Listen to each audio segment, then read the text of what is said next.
আসসালামু আলাইকুম প্রিয় বন্ধুরা, কথিত আছে যে কোনো এক সময়ে বসরায় এক অত্যন্ত রূপবান যুবক ছিল। তার রূপের চর্চা অনেক দূর দূরান্ত পর্যন্ত ছিল। তার বাবা মা তাকে অত্যন্ত ভালোবাসতেন। যখন হাসানের বাবা মারা গেল, তখন সে হাসানের জন্য অনেক ধন সম্পদ রেখে গিয়েছিল। হাসান ব্যবসায় কোনো আগ্রহ দেখাল না এবং অল্প কিছু দিনেই সমস্ত সম্পদ অপব্যয় করে শেষ করে ফেলল। হাসানের মা ছেলেকে অনেক বোঝালেন, কিন্তু এখন আর কি হতে পারত। হাসানের মার কাছে খুব সামান্য কিছু টাকা বেঁচেছিল। তিনি হাসানকে বুঝিয়ে সুঝিয়ে বাজারে এক স্বর্ণকারের দোকান খুলিয়ে দিলেন। হাসানের খ্যাতি দূর দূরান্তে ছড়িয়ে পড়ল। যে কেউ বাজার দিয়ে যেত, তার নজর হাসানের ওপর অবশ্যই পড়ত। একদিন হাসান যখন নিজের দোকানে বসে কাজ করছিল, তখন সেখান দিয়ে এক অপরিচিত ব্যক্তি নিজের গাড়িতে যাচ্ছিলেন। তিনি হাসানকে দেখে থেমে গেলেন। তার লম্বা দাড়ি ছিল এবং তিনি একটি সাদা পাগড়ি বেঁধেছিলেন। তিনি হাসানের দোকানে ঢুকলেন এবং বললেন, হে যুবক, তোমাকে দেখে আমার মন খুব খুশি হল। আমার ইচ্ছে করছে যে তোমাকে নিজের ছেলে বানিয়ে নিই এবং তোমাকে সেই কাজ শেখাই যা আমি আজ পর্যন্ত রহস্য হিসেবে লুকিয়ে রেখেছি। তোমাকে দেখে আমার মন অজান্তেই তোমার দিকে টেনে নিয়ে যাচ্ছে। এরপর তোমাকে জীবনে আর কোনো কাজ করতে হবে না, ঘরে বসেই সব কিছু পেয়ে যাবে। হাসান বলল, আমার ভালো চাচা, আমি কি এই যোগ্য যে আপনি আমাকে নিজের ছেলে বানিয়ে নেবেন? কিন্তু আমার জন্য এর চেয়ে বেশি সৌভাগ্যের বিষয় আর কি হতে পারে? অপরিচিত ব্যক্তিটি বলল, কাল থেকে আমি আমার বিদ্যা শেখানো শুরু করব। এখন আমাকে বিদায় দাও। এই বলে তিনি চলে গেলেন। হাসান তাড়াতাড়ি দোকান বন্ধ করল এবং সোজাসুজি ঘরে চলে গেল। সে তার মাকে সমস্ত ঘটনা খুলে বলল। মা বললেন, বেটা, বিদেশিদের ওপর এত বিশ্বাস করা ঠিক নয়। তোমার নিজের কাজ নিয়ে থাকা উচিত। আমার বিশ্বাস যে এই লোকটা তোমাকে ধোঁকা দেবে। হাসান বলল, মা, সে অনেক বড় লোক এবং চেহারা দেখেও খুব ভদ্র মনে হয়। তাছাড়া আমাদের কাছে এমন কি সম্পদ আছে যে কেউ আমাদের ধোঁকা দেবে? আমার মনে ওই লোকের ভালো মানুষই নিয়ে বিন্দুমাত্র সন্দেহ নেই। হাসানের মা খুশি হলেন এবং হাসান তাড়াতাড়ি খাবার খেয়ে শুতে চলে গেল। সকালে যখন তার চোখ খুলল, সে সরাসরি নিজের দোকানে গেল এবং বিদেশি মুসাফিরের অপেক্ষা করতে লাগল। কিছুক্ষণ পরেই তিনি এলেন। হাসান খুব আদবের সাথে উঠে তাকে সালাম করল। বিদেশি জিজ্ঞাসা করলেন, বেটা, এটা তো বলো, তোমার বিয়ে হয়েছে কিনা? হাসান বলল, আমি বিয়ে করিনি, যদিও আমার মা অনেক চান যে আমি যেন দ্রুত বিয়ে করে ফেলি। বিদেশি বললেন, এটা খুব ভালো কথা, নইলে আমি তোমাকে আমার রহস্য জানাতাম না। এখন বলো, তোমার দোকানে কিছু তামা বা পিতল আছে কিনা? হাসান বলল, হ্যাঁ, এই সব জিনিস আছে। বিদেশি বললেন, প্রথমে তোমার হাঁপড় বা ভাট্টি জ্বালাও, তার ওপর একটা থালা রাখো এবং আগুন তেজ করে দাও। এরপর তামার টুকরো থালায় রাখো, যতক্ষণ না তা গলতে শুরু করে। হাসান তেমনটাই করল। যখন তামা গলতে শুরু করল, তখন বিদেশি সেটার ওপর আস্তে করে কিছু পোড়ে ফু দিলেন এবং পকেট থেকে এক চিমটে গুঁড়ো ওষুধের সফুফের পুড়িয়া বের করে সামান্য গুঁড়ো ছিটিয়ে দিলেন। কিছুক্ষণের মধ্যেই তা সোনার মতো চমকাতে লাগল। তারপর সেটা ভাট্টি থেকে সরিয়ে নেওয়া হলো। এখন তা সত্যিই খাঁটি সোনা ছিল। বিদেশি বললেন, হাসান, যাও এবং বাজারে এটা বিক্রি করে এসো। আমার বিশ্বাস যে তুমি খাঁটি সোনার দাম পাবে, কিন্তু এর কথা কারো কাছে বলবে না। হাসান গিয়ে যখন সেটা বাজারে বিক্রি করল, তখন সত্যিই তা ২,০০০ দিনারে বিক্রি হল। এখন তো হাসানের খুশির কোনো সীমা রইল না। হাসান দৌড়ে মার কাছে গেল। তিনিও এতগুলো টাকা দেখে খুব খুশি হলেন। কিন্তু যখন তিনি জানতে পারলেন যে এই সব কিছু ওই বিদেশি করেছে, তখন তিনি বললেন, বেটা, এই বিদেশি থেকে হুঁশিয়ার থেকো। কিন্তু হাসান তখন অত্যন্ত খুশি ছিল। সে তাড়াতাড়ি খাবার নিয়ে দোকানের দিকে গেল এবং ওই বিদেশির খুব খাতির যত্ন করল। এরপর একটি তামার বড় টুকরো দেখিয়ে বলল, চাচাজান, এটাকেও সোনা বানিয়ে দিন। সদাগর বলল, বেটা, এখন আর বেশি তাড়া করার দরকার নেই। যদি এখন আরও সোনা নিয়ে বাজারে যাও, তবে ধরা পড়ে যাবে। হাসান বলল, এটা তো আপনি ঠিকই বলেছেন, কিন্তু আমাকে তাড়াতাড়ি সোনা বানানো শিখিয়ে দিন। সদাগর বলল, এ তুমি কি বলছো? এই কাজ কি আমি তোমাকে বাজারের মাঝখানে শেখাবো? যদি এটা শিখতে চাও, তবে তোমার সরঞ্জাম নিয়ে আমার সাথে আমার বাড়ি চলো। সুতরাং হাসান তার সাথে রওনা হল। যখন হাসান কিছুটা পথ গেল, তখন তার মায়ের কথা মনে পড়ে গেল এবং সে থমকে দাঁড়িয়ে পড়ল। বিদেশি এটা দেখে বুঝে ফেললেন যে হাসান তার বাড়ি যেতে ভয় পাচ্ছে। তিনি বললেন, বেটা হাসান, তুমি আমার ওপর ভরসা করো। আমার বাড়ি যেমন তোমার বাড়িও তেমন, কিন্তু তুমি যদি বলো তবে আমি তোমার বাড়ি গিয়ে শেখাতে রাজি আছি। হাসান এই কথা মেনে নিল এবং তাকে নিয়ে নিজের বাড়িতে এলো। মাকে বলল, আজ এই বিদেশি আমার মেহমান থাকবে এবং আমরা একসাথে খাবার খাব। এখন তো এই বিদেশির ব্যাপারে তোমার সন্দেহ দূর হওয়া উচিত। মা বললেন, বেটা, আমার এর ওপর একদমই ভরসা নেই।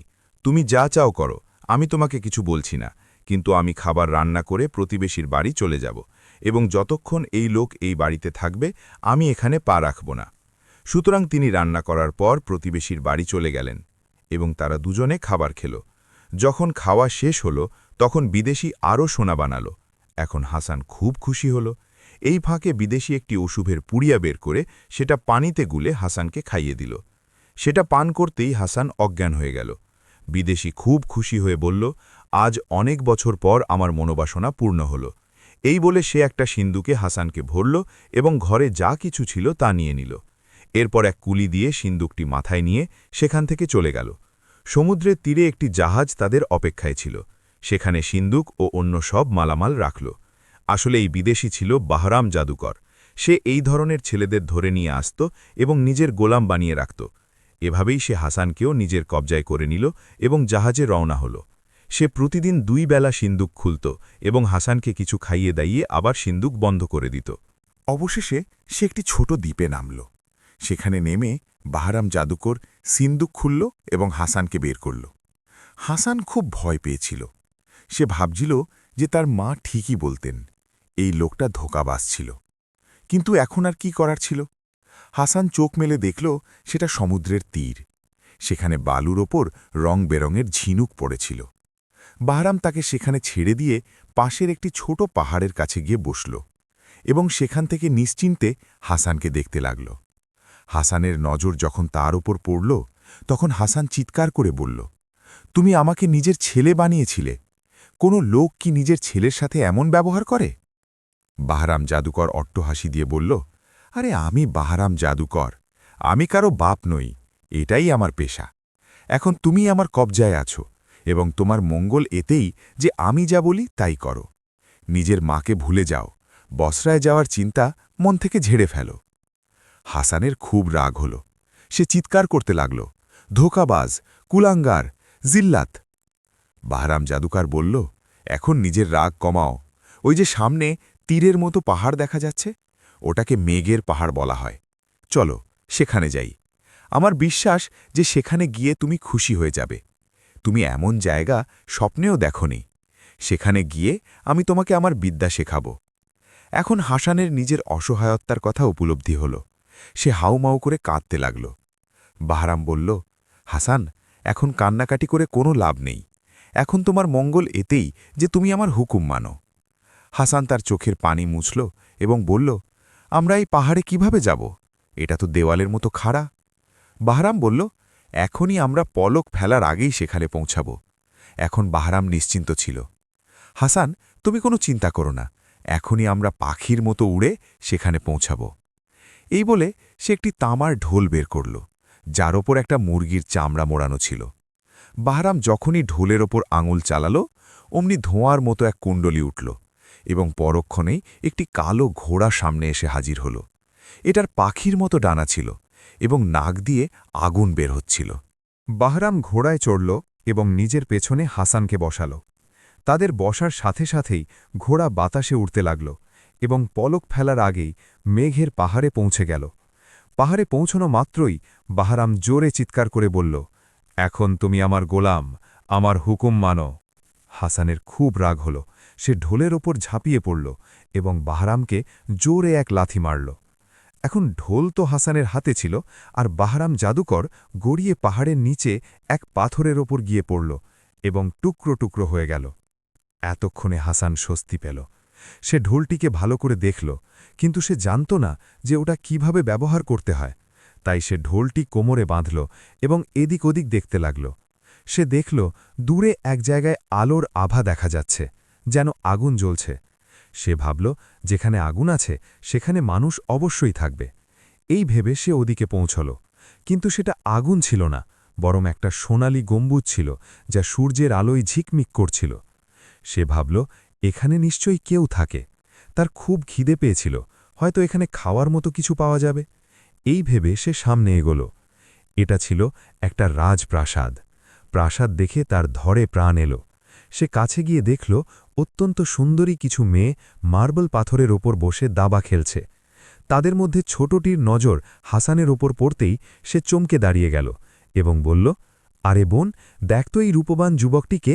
নিশ্চয়ই এ সেই দুর্ভাগ্যবান যুবকদের মধ্যে একজন যাকে বাহরাম জাদুকর ধোঁকা দিয়ে নিয়ে আসে এবং গোলাম বানায়। কিন্তু প্রশ্ন হল, সে এই শয়তানের কবল থেকে মুক্তি পেল কিভাবে? এটা শোনা মাত্রই হাসান তাদের পায়ে লুটিয়ে পড়ল এবং বলল, তোমরা সত্যি বলছ, আমি সেই দুর্ভাগ্যবান। হাসান ওই মেয়ের পায়ে পড়ে অঝরে কাঁদছিল। তাকে কাঁদতে দেখে মেয়েটির মনে বড় দয়া হল। সে হাসানকে একদম ভাইয়ের মতো নিজের হাতে টেনে তুলল এবং ভেতরে নিয়ে গিয়ে গোসল করিয়ে ভালো ভালো পোশাক পরাল। দুই বোনই তার সাথে খুব ভালো ব্যবহার করল এবং তাকে খুব ভালো ভালো খাবার খাওয়াল। এরপর সেই ছোট বোন বলল, ভাই, এখন তুমি তোমার নাম বলো এবং এটা বলো যে এখানে কিভাবে এলে। হাসান বলল, আমার নাম হাসান, কপাল আমাকে এখানে টেনে এনেছে। এরপর সে শুরু থেকে শেষ পর্যন্ত সমস্ত ঘটনা শুনিয়ে দিল। মেয়েরা বলল, তুমি খুব ভালো করেছ যে ওই শয়তানকে শেষ করে দিয়েছ, নইলে সে আরও কতজনকে ধোঁকা দিত।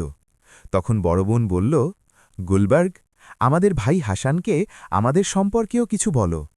গুলবার্গ বলল, আমার ভালো ভাই, আমরা দুজন রাজকুমারী।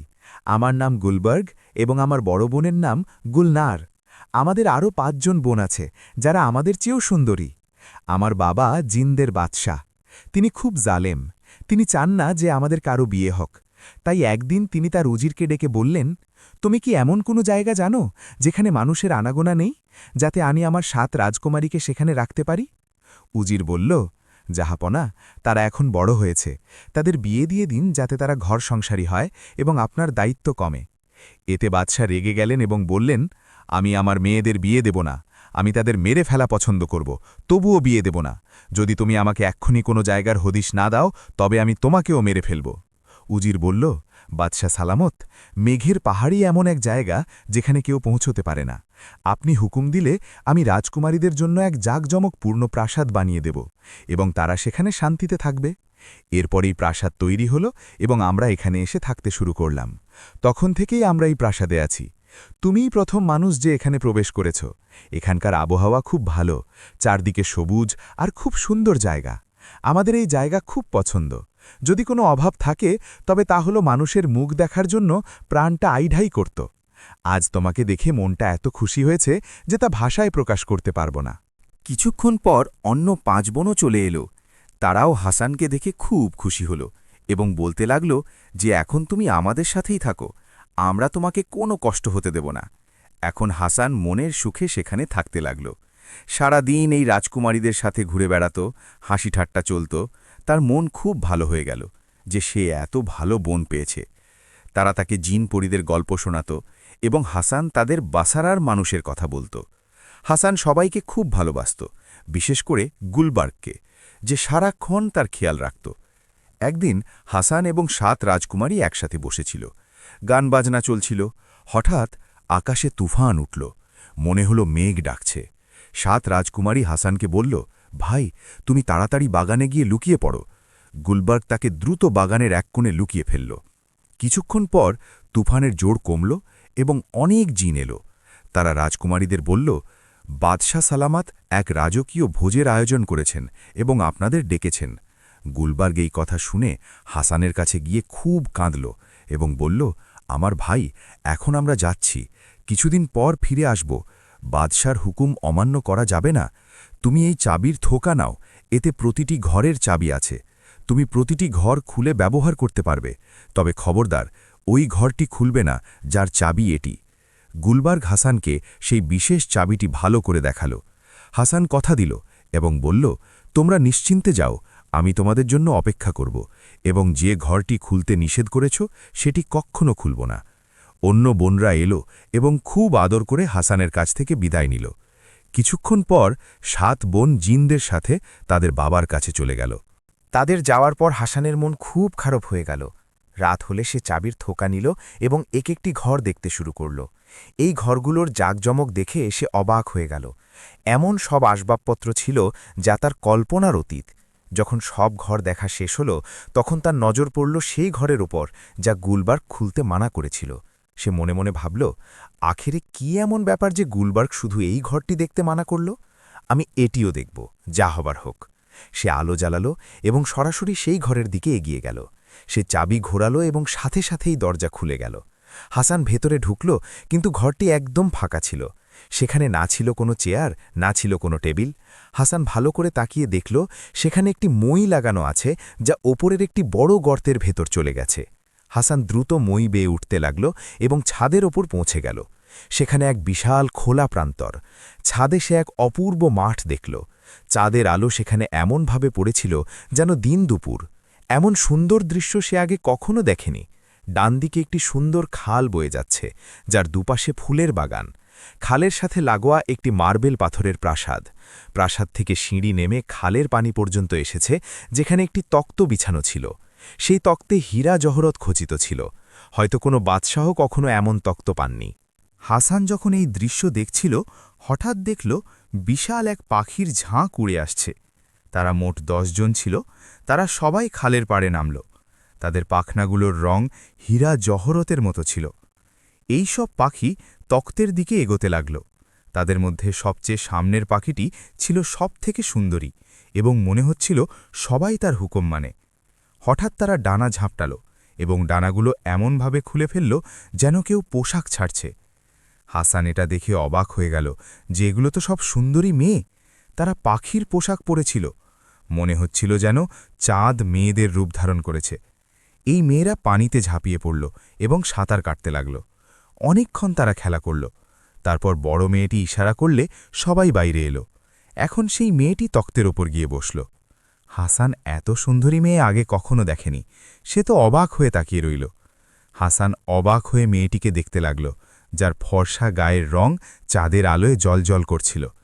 তার ঘন চুল বাতাসে উড়ছিল। তার বড় বড় কালো চোখগুলো অবাক হয়ে এদিক ওদিক দেখছিল। ঘন চোখের পাপড়ি দুচোখে ছায়া ফেলেছিল। সে রানীর মতো বসেছিল এবং অন্য 9টি মেয়ে তাকে ঘিরে রেখেছিল। হাসান তাকে দেখে নিজের হুঁশ হারিয়ে ফেলল। তার ইচ্ছা করছিল সারা জীবন এভাবেই বসে তাকে দেখবে। এমন সময় রানী মেয়েদের বলল, এখন সকাল হতে চলেছে, চলো যাই, আমাদের অনেক দূর যেতে হবে। তারা তাদের পাখাগুলো পড়ল এবং ডানা ঝাপটিয়ে আকাশে উঠতে লাগল। কিছুক্ষণেই তারা চোখের আড়ালে চলে গেল। হাসানের মনে হল তাদের সাথে সাথে তার মনের শান্তিও চলে গেল। সে অনেকক্ষণ সেখানে পায়চারি করল, কিন্তু সেখানে আর কেউ ছিল না। হাসান নিচে নামল এবং চুপচাপ নিজের বিছানায় গিয়ে শুয়ে পড়ল। সারা রাত এপাশ ওপাশ করল। চোখ বন্ধ করলেই সেই চেহারা সামনে ভেসে উঠত। এখন সে রোজ রাতে সিঁড়ি বেয়ে ছাদে উঠত, কিন্তু সেই পাখিদের দেখা মিলত না। এভাবেই অনেক দিন রাত কেটে গেল। হাসান খাওয়া দাওয়া সব ছেড়ে দিল। একদিন রাজকুমারীরা ফিরে এলো। গুলবর্গ দৌড়ে প্রাসাদের ভেতরে ঢুকল এবং হাসানকে খুঁজতে খুঁজতে তার পালঙ্কের কাছে এলো।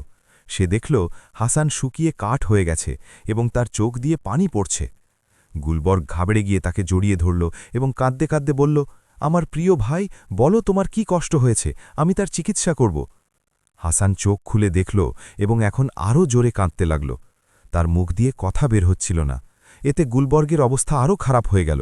সে বলল, আমার ভাই, আমাকে সত্যি বলো তোমার কি হয়েছে, আমি তোমার সব কষ্টের প্রতিকার করব। হাসান বলল, আমার প্রিয় বোন, আমাকে আমার অবস্থায় ছেড়ে দাও। আমি এই বিপদ নিজেই ডেকে এনেছি, এর কোনো প্রতিকার নেই।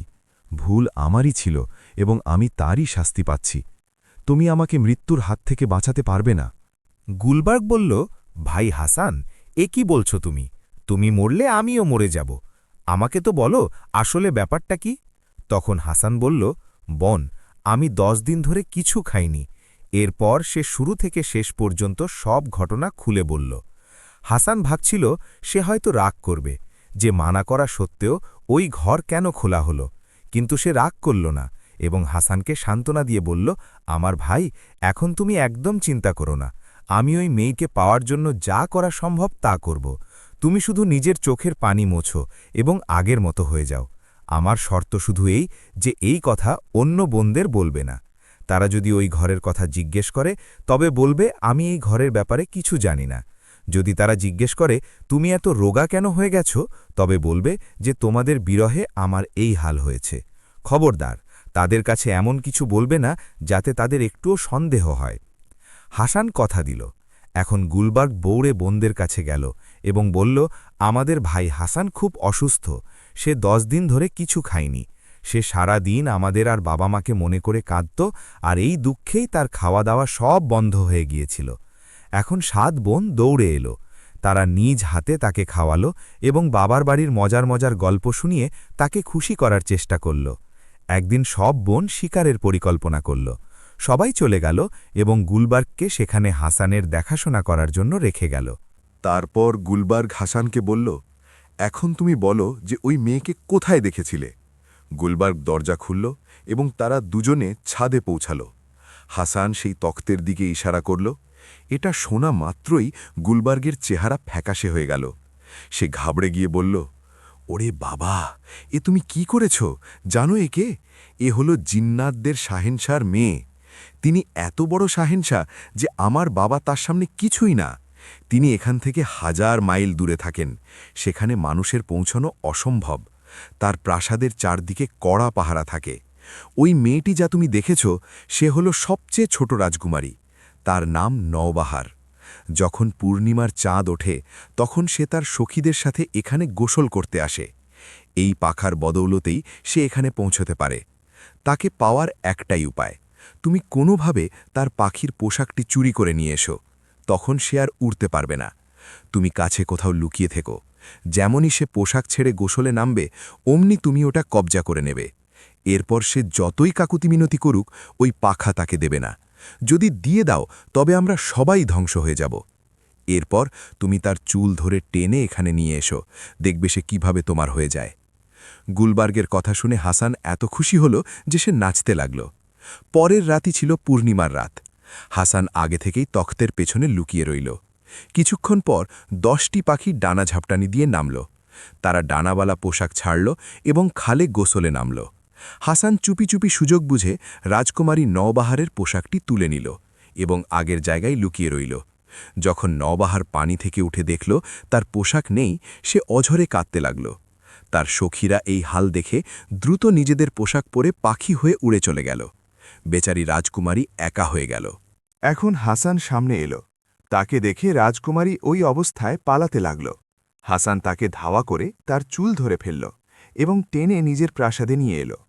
রাজকুমারী চিৎকার করে কাঁদতে লাগল। এমন সময় গুলবার্গ এলো এবং রাজকুমারীর পায়ে লুটিয়ে পড়ে বলল, রাজকুমারী, আমাদের কপাল ভালো যে আপনার আগমনে আমাদের প্রাসাদ উজ্জ্বল হয়েছে। নওবাহার গুলবার্গকে চিনে ফেলল এবং বলল, আরে, এ তো তুমি গুলবার্গ, এইসব তোমারই কাজ। তুমি কি জানো না আমার বাবা কেমন? কিছুক্ষণেই তোমার নাম নিশানা মুছে দেবে। তুমি এক মানুষকে তোমার প্রাসাদে জায়গা দিয়েছ। তখন গুলবার্গ বলল, রাজকুমারী নওবাহার, আমি জানি সৌন্দর্যে তোমার কোনো তুলনা নেই, কিন্তু এই যুবকটিও এমন যার জবাব পুরুষদের মধ্যে নেই।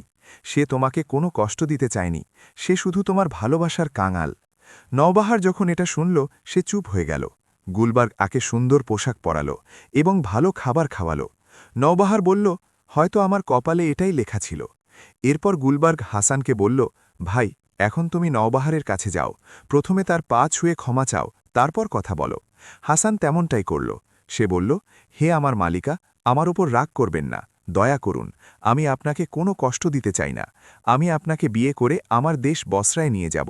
সেখানে আমার মা আছেন, যিনি আপনাকে মেয়ের মতো যত্ন করবেন। কিন্তু নওবাহার একটি শব্দও বলল না। এমন সময় অন্য বোনরা শিকার থেকে ফিরে এলো। তারা হাসানকে এত খুশি দেখে অবাক হল। গুলবার্গ সব বোনকে খুলে বলল যে হাসান তার পছন্দের মানুষকে পেয়েছে। সব বোন নওবাহারকে দেখে অবাক হয়ে গেল। তারা রাজকুমারীর সৌন্দর্য দেখে মুগ্ধ হল এবং বলল, মুবারক হো, আমাদের ভাই সত্যিই তোমার যোগ্য। এরপর তারা আল্লাহর নাম নিয়ে দুজনের বিয়ে দিয়ে দিল। নওবাহারও ধীরে ধীরে হাসানকে ভালোবাসতে শুরু করল এবং সারাক্ষণ তার সাথে থাকত। এভাবে তারা 40 দিন হাসি খুশিতে কাটাল। হঠাৎ এক রাতে হাসান স্বপ্নে দেখল তার মা উঠানে একটি কবরের পাশে বসে কাঁদছেন এবং সেই কবরটি হাসানের জন্য তৈরি করেছেন। হাসান চিৎকার করে কাঁদতে কাঁদতে ঘুম থেকে জেগে উঠল। সব বোন দৌড়ে এলো। হাসান তার স্বপ্নের কথা বলল। এটা শুনে গুলবার্গ খুব কাঁদল। সব বোন বলল, ভাই, যদি তুমি বাড়ি যেতে চাও তবে স্বচ্ছন্দে যাও, তবে আমাদের অনুরোধ, আমাদের কখনো ভুলে যেও না, বছরে একবার অন্তত এসো। সব বোন মিলে হাসানের মালপত্র গোছাতে লাগল। গুলবার্গ খুব কাঁদছিল, কারণ সে হাসানকে চোখের আড়াল করতে চায়নি। হাসান তাকে সান্ত্বনা দিল। এরপর বোনরা জিজ্ঞেস করল, ভাই, এখান থেকে কিভাবে যাবে? হাসান বলল, আমার কাছে বাহরাম জাদুকরের ঢোল আছে। গুলবার্গ তাকে শিখিয়ে দিল কিভাবে ওটা বাজাতে হয়। হাসান ঢোল বাজালো এবং অমনি অনেক ঘোড়া, উঁট আর খচ্চর লাইন ধরে এসে দাঁড়াল। রাজকুমারীরা দামি সব উপহার আর খাবার দাবার দিয়ে কাফেলা সাজিয়ে দিল। এই কাফেলা বাতাসে ভেসে কিছুক্ষণেই বচরায় পৌঁছে গেল। যখন সে দরজায় কড়া নাড়ল, তখন তার মা হাসানকে মনে করে চিৎকার করে কাঁদছিলেন। দরজায় আওয়াজ শুনে তিনি এলেন এবং দেখলেন তার ছেলে দাঁড়িয়ে। তিনি খুশিতে অজ্ঞান হয়ে পড়ে গেলেন। হাসান আর নওবাহার তাকে তুলে বিছানায় শুইয়ে বাতাস করল। কিছুক্ষণ পর হুঁশ এলে হাসান বলল, মা, দেখো, এটা আমার স্ত্রী এবং তোমার বউ। হাসানের মা তার বউকে বুকে জড়িয়ে ধরলেন। এভাবেই 1-2 বছর কেটে গেল। একদিন মা বললেন, বেটা, এখন আমাদের বসরায় থাকা ঠিক নয়, চলো আমরা বাগদাদ চলে যাই এবং হারুন রশিদের ছায়ায় থাকি। হাসানের এই কথা পছন্দ হল। সে তার ঘরের সব মালামাল বিক্রি করল এবং সেই ঢোল বাজালো। উঁট, ঘোড়া হাজির হল। হাসান প্রয়োজনীয় জিনিস নিয়ে মা এবং স্ত্রীকে সাথে নিয়ে বাগদাদের উদ্দেশ্যে রওনা হল। বাগদাদে পৌঁছে হাসান নিজের জন্যে একটি চমৎকার প্রাসাদ। সে ঘরটিকে খুব সুন্দরভাবে সাজালো, অনেক কর্মচারী রাখল এবং ধনীদের মতো সেখানে থাকতে লাগল। এখন তাদের জীবন খুব সুখে কাটছিল। রাজকুমারী নওবাহার অত্যন্ত খুশি ছিল। একদিন তাদের এখানে 2টি খুব সুন্দর যমজ সন্তান জন্ম নিল। হাসান তাদের নাম রাখল মনসুর আর নাসির। এভাবে তাদের বাগদাদে থাকতে থাকতে 1 বছর হয়ে গেল। একদিন হাসানের সেই 7 বোনের কথা মনে পড়ল এবং গুলবার্গের সাথে করা নিজের ওয়াদার কথা মনে এলো। সে বাজার থেকে গিয়ে নানা ধরনের দামি উপহার কিনল এবং মাকে বলল, আমি কয়েকদিনের জন্য আমার বোনদের সাথে দেখা করতে যাচ্ছি। তুমি নওবাহারের খেয়াল রেখো, কোথাও যেন এমন না হয় যে সে ঘর থেকে বাইরে চলে যায়। ঘরের সমস্ত জানালা বন্ধ রেখো, ছাদেও উঠতে দেবে না। আর একটা বিশেষ কথা বলি, এই বাড়ির পেছনের কুঠুরিতে রঙিন পাখার একটা পোশাক আছে, ওটা কোনোভাবেই নওবাহারকে দেখিও না। কোথাও যেন এমন না হয় যে ওটা দেখে তার আবার পাখি হওয়ার শখ জাগে। যদি এমন হয় তবে আমার জীবন তছনছ হয়ে যাবে, তুমি আমাকে আর জীবিত দেখতে পাবে না। হাসানের মা বললেন, বেটা, তুমি আমার ওপর ভরসা রাখো, যেমনটা তুমি বলেছ তেমনই হবে, শুধু তুমি তাড়াতাড়ি ফিরে এসো। এভাবে হাসান তার স্ত্রী আর 2 সন্তানকে অনেক আদর করল। তারপর সে ঢোল বাজালো। পশুরা আগের মতোই চলে এলো। হাসান কয়েকটা ঘোড়া বেছে নিল এবং সমস্ত মালামাল গুছিয়ে নিল। তারপর একইভাবে বাতাসের ওপর দিয়ে উড়ে পলক ফেলার আগেই সেই প্রাসাদে পৌঁছে গেল যেখানে তার 7 বোন থাকত। যেমনই সে প্রাসাদে নামল, রাজকুমারীরা তাকে দেখে খুশিতে আত্মহারা হয়ে গেল। রাজকুমারী গুলবার্গের খুশির তো কোনো সীমা ছিল না। সে তো প্রায় পাগলপাড়া হয়ে যাচ্ছিল। কিছুক্ষণ পরপরই এসে সে আদর করছিল। ওদিকে বাগদাদে হাসানের মা, স্ত্রী ও সন্তানরা বেশ ভালোভাবেই থাকছিল। 2 দিন পর নৌবাহার মাকে বলল, আমার কতদিন হয়ে গেল আমি গোসল করতে পারিনি, আমি চাই হামামে মানে পাবলিক বাথে গিয়ে গোসল করে আসি। তার শাশুড়ি বললেন, বেটি, আমি তোর গোসলের ব্যবস্থা করে দিচ্ছি, তুই বাইরে যাস না, কারণ তোর সাথে কে যাবে?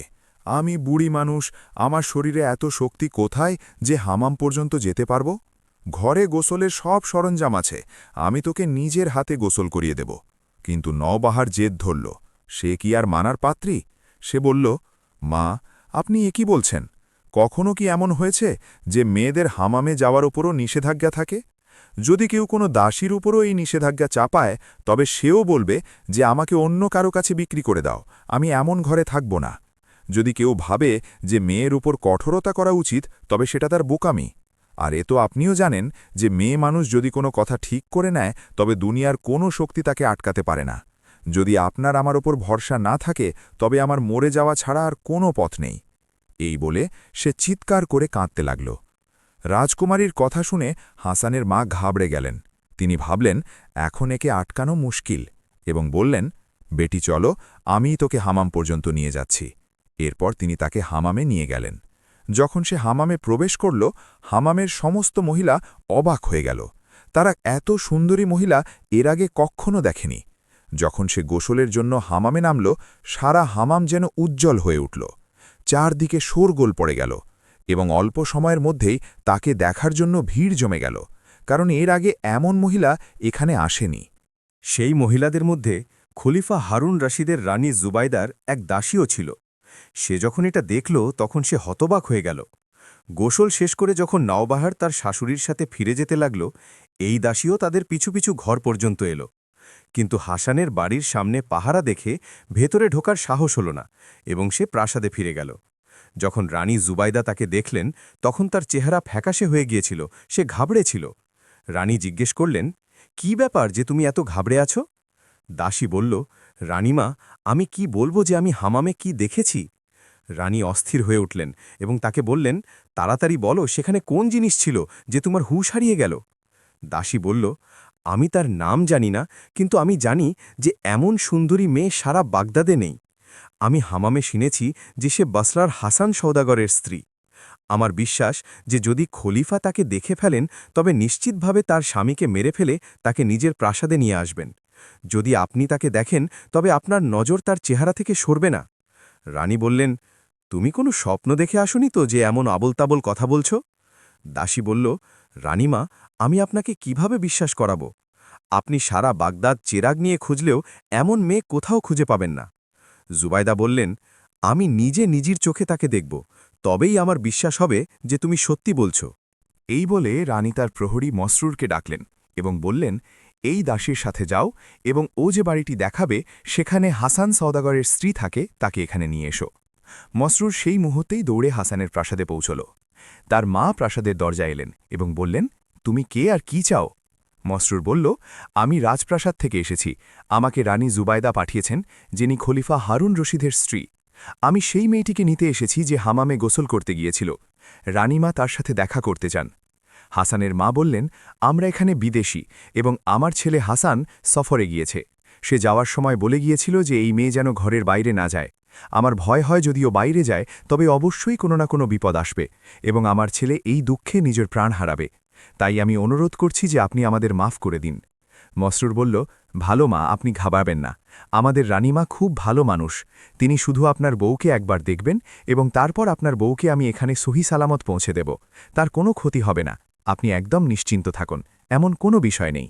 যখন হাসানের মা দেখলেন যে আর বাঁচার কোনো পথ নেই, তখন তিনি ভেতরে গেলেন এবং তার বউ ও 2 সন্তানকে খুব সুন্দরভাবে তৈরি করলেন এবং তারপর মসরুরের সাথে বেরোলেন। নওবাহার নিজের মুখে নেকাব পরে নিয়েছিল। হাসানের মা 2 সন্তানকে কোলে নিয়ে পিছু পিছু হাঁটছিলেন। এভাবে তারা খলিফার প্রাসাদে প্রবেশ করল। তাদের রানী জুবাইদার সামনে আনা হল। জুবাইদা বললেন, এসো বেটি, আমার কাছে এসো। এই ঘরে এই মুহূর্তে কোনো পুরুষ নেই। তুমি নিশ্চিন্তে তোমার নেকাব খুলতে পারো। জুবাইদার কথা বলা মাত্রই নওবাহার তার নেকাব সরাল এবং মনে হল যেন মেঘের ভেতর থেকে চাঁদ বেরিয়ে এলো, যেন হঠাৎ বাগানে ফুল ফুটে গেল। জুবাইদা যখন তাকে দেখলেন তখন তিনি থতমত খেয়ে গেলেন। দাসী সত্যি বলছিল, এমন রূপ তো সূর্যের রশ্মিও দেখেনি। তিনি দৌড়ে গিয়ে নওবাহারকে জড়িয়ে ধরলেন এবং তাকে জড়িয়ে ধরে কাঁদতে কাঁদতে বললেন, আমার দাসী তবুও তোমার সৌন্দর্যের জন্য সঠিক শব্দ খুঁজে পায়নি। তুমি তো আমাদের কল্পনার চেয়েও বেশি সুন্দরী। আমার বিশ্বাস যে তুমি নাচতেও জানো। তুমি জানো যে শরীরের আসল সৌন্দর্য নাচের মাধ্যমেই প্রকাশ পায়। তুমি আমাকে তোমার নাচ দেখাও। নওবাহার বলল, আমি নাচতে জানি না। আমি এই শিল্পের দিকে কখনো মনোযোগ দিইনি। তবে আমি এর চেয়েও বেশি অবাক করার মতো কাজ জানি। তা হল আমি পাখিদের মতো উড়তে পারি। আরে, তুমি উড়তে পারো? এটা তো সত্যি জাদু। তোমার শরীর দেখলেই মনে হয় যে তুমি রাজহাঁসের মতো দেহ ধারণ করো। আমি এই তামাশা অবশ্যই দেখব। পাখা ছাড়া কিভাবে ওড়া যায়? রানী অবাক হয়ে জবাব দিলেন। নওবাহার বলল, পাখা ছাড়া নয়, আমার কাছে পাখা নেই। এই পাখা আমার শাশুড়ির কাছে রাখা আছে। যদি তিনি ওই পাখা আমাকে দিয়ে দেন তবে আমি উড়ে দেখাব। এটা শুনে তো বুড়ি কাঁপতে লাগল। এসব কি হয়ে গেল? রানী জুবাইদা বললেন, বড়মা, তাড়াতাড়ি ওই পাখার পোশাকটা নিয়ে আসুন যাতে আমরা সবাই এই খেলা দেখি।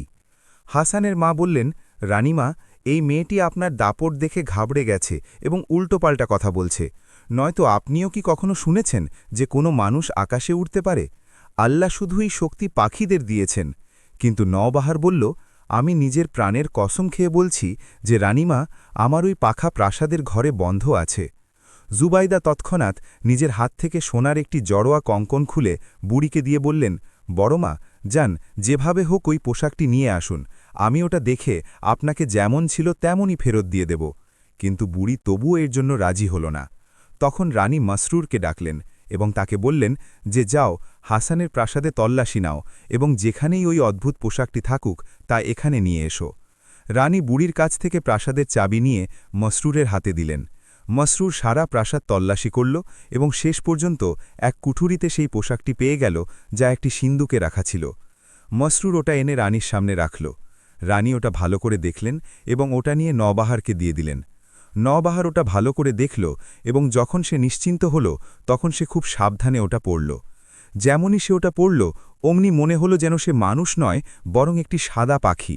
সে তার 2 সন্তানকে নিজের কাঁধে বসালো এবং ডানা ঝাপটালো এবং এক নিমেষে বাতাসে উড়তে লাগল। বাতাসে উড়তে উড়তে সে চিৎকার করে বলল, খোদা হাফেজ, আমি যাচ্ছি সব সময়ের জন্য, আর মনে রেখো, যাওয়ার লোক কখনো ফিরে আসে না। জুবাইদা বললেন, নওবাহার, ফিরে এসো। নওবাহার উড়তে উড়তে তার শাশুড়িকে বলল, আমার প্রিয় মা, আমি যাচ্ছি এবং আমার যাওয়াটা তোমার জন্য খুব কষ্টদায়ক হবে, কিন্তু কি করব? আমি এই পোশাকটি পরার পর নিজেকে নিয়ন্ত্রণে রাখতে পারি না। আমি জানি এই খবর শুনে হাসানের কত খারাপ অবস্থা হবে, কিন্তু আমি বাধ্য, অসহায়। এখন তো হাসান আমাকে ওয়াকওয়াক দ্বীপেই পেতে পারে। খুদা হাফেজ, খুদা হাফেজ। এই বলে নওবাহার খুব দ্রুত ওপরের দিকে উড়তে উড়তে আকাশে মিলিয়ে গেল এবং বুড়ি ধপাস করে মেঝেতে পড়ে গেল। রানী জুবায়দা সান্ত্বনা দিয়ে বললেন, বড়মা, যদি আমি এই কথা জানতাম তবে আমি কখনোই জেদ করতাম না। এখন আমি কি জানতাম যে তোমার ছেলের বউ এক পরী? আমি তোমার কাছে ক্ষমা চাইছি যে আমার কারণে তোমাকে এই দিন দেখতে হলো। হাসানের মা বললেন, রানীমা, এটা আপনার দোষ নয়, আমার কপালই এমন। প্রতিটি মানুষ নিজের ভাগ্য নিজের সাথে নিয়ে ঘোরে। আমার কপালে এটাই লেখা ছিল। এই বলে তিনি ঘষ্টে ঘষ্টে কাঁদতে কাঁদতে নিজের প্রাসাদে ফিরে এলেন। সেখানে তিনি 3টি কবর বানালেন, একটি বড় আর 2টি ছোট। এখন তিনি সারাদিন নিজের বউ আর নাতিদের জন্য কাঁদতে থাকেন। ওদিকে হাসান যখন 7 রাজকুমারীর কাছে পৌঁছল তখন তারা তাকে দেখে অত্যন্ত খুশি হল। বিশেষ করে ছোট বোন গুলবার্গের তো খুশির সীমা ছিল না। সে অনেক খাতির যত্ন করল এবং 3 মাস পর্যন্ত হাসানকে নিজের কাছে রাখল। এরপর যখন হাসান ফেরার ইচ্ছা করল তখন সে সেই ঢোলটি বাজাল। একইভাবে সেই পশুরা চলে এলো। হাসান ভালো ভালো পশুদের নিয়ে নিল এবং বাকিদের ফেরত পাঠিয়ে দিল। এখন এই 7 বোন সোনা দানার স্তূপ লাগিয়ে দিল এবং এর সাথে অন্যান্য মালামাল চাপিয়ে দিল। এভাবে সে এত সব আসবাবপত্রের সাথে বাগদাদের উদ্দেশ্যে রওনা হল এবং সহি সালামত নিজের বাড়ি পৌঁছল। তাড়াতাড়ি মালামাল নামিয়ে পশুদের বিদায় দিল। যখন প্রাসাদের ভেতরে প্রবেশ করল তখন সেখানে নিস্তব্ধতা পেল। সে নওবাহার এবং 2 সন্তানকে খুঁজল, কিন্তু তারা কোথাও নেই। সে দৌড়ে পেছনের ঘরে গেল। সেখানে কি দেখল যে সেই সিন্দুকটি খোলা পড়ে আছে, যাতে পাখার পোশাক রাখা ছিল। এটা দেখে সে ঘাবড়ে গেল। দ্রুত মার কাছে পৌঁছাল। সে স্ত্রী ও সন্তানদের কথা জিজ্ঞেস করল। তার মা অঝরে কাঁদছিলেন। শেষ পর্যন্ত মা শুরু থেকে শেষ পর্যন্ত সমস্ত ঘটনা শুনিয়ে দিলেন। এটা শোনামাত্রই হাসান অজ্ঞান হয়ে গেল। এরপর তার হুঁশ এল, কিন্তু সে দিনরাত কাঁদতে থাকত। না কিছু খেত, না কিছু পান করত। শেষ পর্যন্ত একদিন তার মা বললেন, বেটা, এভাবে কান্নাকাটি করে কি লাভ? এখন একটা আশা বেঁচে আছে যে নওবাহার যাওয়ার সময় আমাকে বলে গিয়েছিল, যদি হাসান আসে এবং আমার সাথে দেখা করতে চায় তবে বলবে আমি ওয়াকওয়াক দ্বীপে মিলব। হাসান বাগদাদের মানুষের কাছে ওয়াকওয়াক দ্বীপ সম্পর্কে জিজ্ঞেস করল, কিন্তু সে কিছু জানতে পারল না। শেষ পর্যন্ত সে হতাশ হয়ে ঘরে ফিরল। তার মাথায় কিছু আসছিল না যে সে কি করবে। তারপর হঠাৎ তার মনে এলো এবং সে তার মাকে বলল, আমি আমার 7 বোনের কাছে যাচ্ছি, এখন তারাই আমাকে সাহায্য করবে। এটা ভাবতেই সে সেই ঢোলটি বের করল এবং বাজাল। একইভাবে ঘোড়ায় চড়ে সে অল্প সময়ই মেঘের পাহাড়ে পৌঁছে গেল, যেখানে ওই 7 বোন থাকত। ওই 7 বোন যখন তাকে আবার ফিরে আসতে দেখল তখন তারা অবাক হল, কিন্তু খুব খুশিও হল। যখন গুলবার্গ হাসানকে জড়িয়ে ধরল তখন হাসান নিজের চোখের পানি ধরে রাখতে পারল না এবং চিৎকার করে কাঁদতে লাগল। তারা তাকে প্রাসাদের ভেতরে নিয়ে গেল। যখন সে কিছুটা শান্ত হল, তখন সে নিজের সমস্ত বিপদের কথা শোনাল এবং বলল, আমি তোমাদের কাছে শুধু এটা জিজ্ঞেস করতে এসেছি যে ওয়াক দ্বীপ কোথায়। এটা শোনা মাত্রই সব বোন নিস্তব্ধ হয়ে গেল এবং একে অপরের দিকে তাকাতে লাগল এবং একসাথে বলল, আমার ভাই, যদি তোমাকে হাত বাড়িয়ে আকাশ ছোঁয়া লাগে তবে সেটা ওই দ্বীপে পৌঁছনোর তুলনায় বেশি সহজ হবে।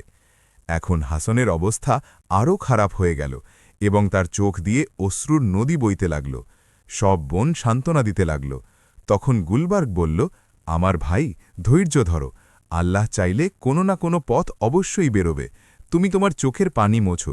আমি তোমার জন্য কিছু না কিছু করব এবং তোমাকে তোমার সন্তানদের সাথে মিলিয়েই ছাড়ব। আমার তো এখন এই চিন্তা হচ্ছে, পাখার ওই পোশাকটি আমি সেই সময় পুড়িয়ে দিলাম না কেন। সমস্ত বিপদ ওই পোশাকই নিয়ে এসেছে, কিন্তু ভাগ্যের লেখা কে মুছতে পারে। এখন গুলবার্গ নিজের বোনদের পায়ে লুটিয়ে পড়ল এবং বলল, আমার প্রিয় বোনরা, এই দ্বীপের হদিশ বের করতে তোমরা সবাই একে সাহায্য করো। গুলবার্গের সমস্ত বোন ওয়াদা করল যে আমরা অবশ্যই হাসানকে সাহায্য করব। এই 7 বোনের এক চাচা ছিল, তার নাম ছিল আব্দুল কুদ্দুস। সে সবচেয়ে বড় বোনকে খুব ভালোবাসত এবং বছরে একবার তাকে দেখতে অবশ্যই আসত। গতবার যখন সে এসেছিল তখন সে বড় বোনকে একটি থলে দিয়েছিল, তাতে কিছু গুঁড়ো ওষুধ সাফুফ ছিল। আব্দুল কুদ্দুস বলেছিল, বেটি, যখন তোমার কোনো বিপদ হবে তখন সামান্য গুঁড়ো আগুনে ফেলে দেবে, আমি তৎক্ষণাৎ চলে আসব। সুতরাং যখন গুলবার্গ কেঁদে কেঁদে বোনদের কাছে সাহায্যের জন্য বলল, তখন বড় বোন বলল, গুলবার্গ, আমার ঘর থেকে ওই গুঁড়ো ওষুধের থলেকে নিয়ে এসো যা আমাকে চাচা দিয়েছিলেন। গুলবার্গ ওই থলেটি নিয়ে এলো। বড় বোন তাতে সামান্য গুঁড়ো বের করল এবং তা আগুনের ওপর ফেলে দিল। অল্প সময়ের মধ্যে ধোঁয়ার মতো উঠল এবং আব্দুল কুদ্দুস একটি সাদা হাতির ওপর বসে সেখানে পৌঁছে গেল এবং বলল, আমার বেটি কোথায়? সে আমাকে কেন মনে করল? বড় বোন খুব আদবের সাথে সালাম করল এবং বলল, আপনার আসার 1 বছর হয়ে গিয়েছিল। আপনাকে দেখার খুব ইচ্ছে করছিল, তাই আপনাকে মনে করেছি। আব্দুল কুদ্দুস বলল, আমি কাল আসতাম, তোমার মনে করার কারণে আজই চলে এলাম। কিন্তু আমার কাছে কোনো কথা লুকিও না, তোমার সমস্যা বলো, আমি তোমার সব কথা শোনার জন্য তৈরি আছি। তখন বড় বোন হাসানের সমস্ত অবস্থা বর্ণনা করল এবং বলল, যে কোনোভাবে আমাদের ভাই হাসানকে ওই দ্বীপে পৌঁছে দিন।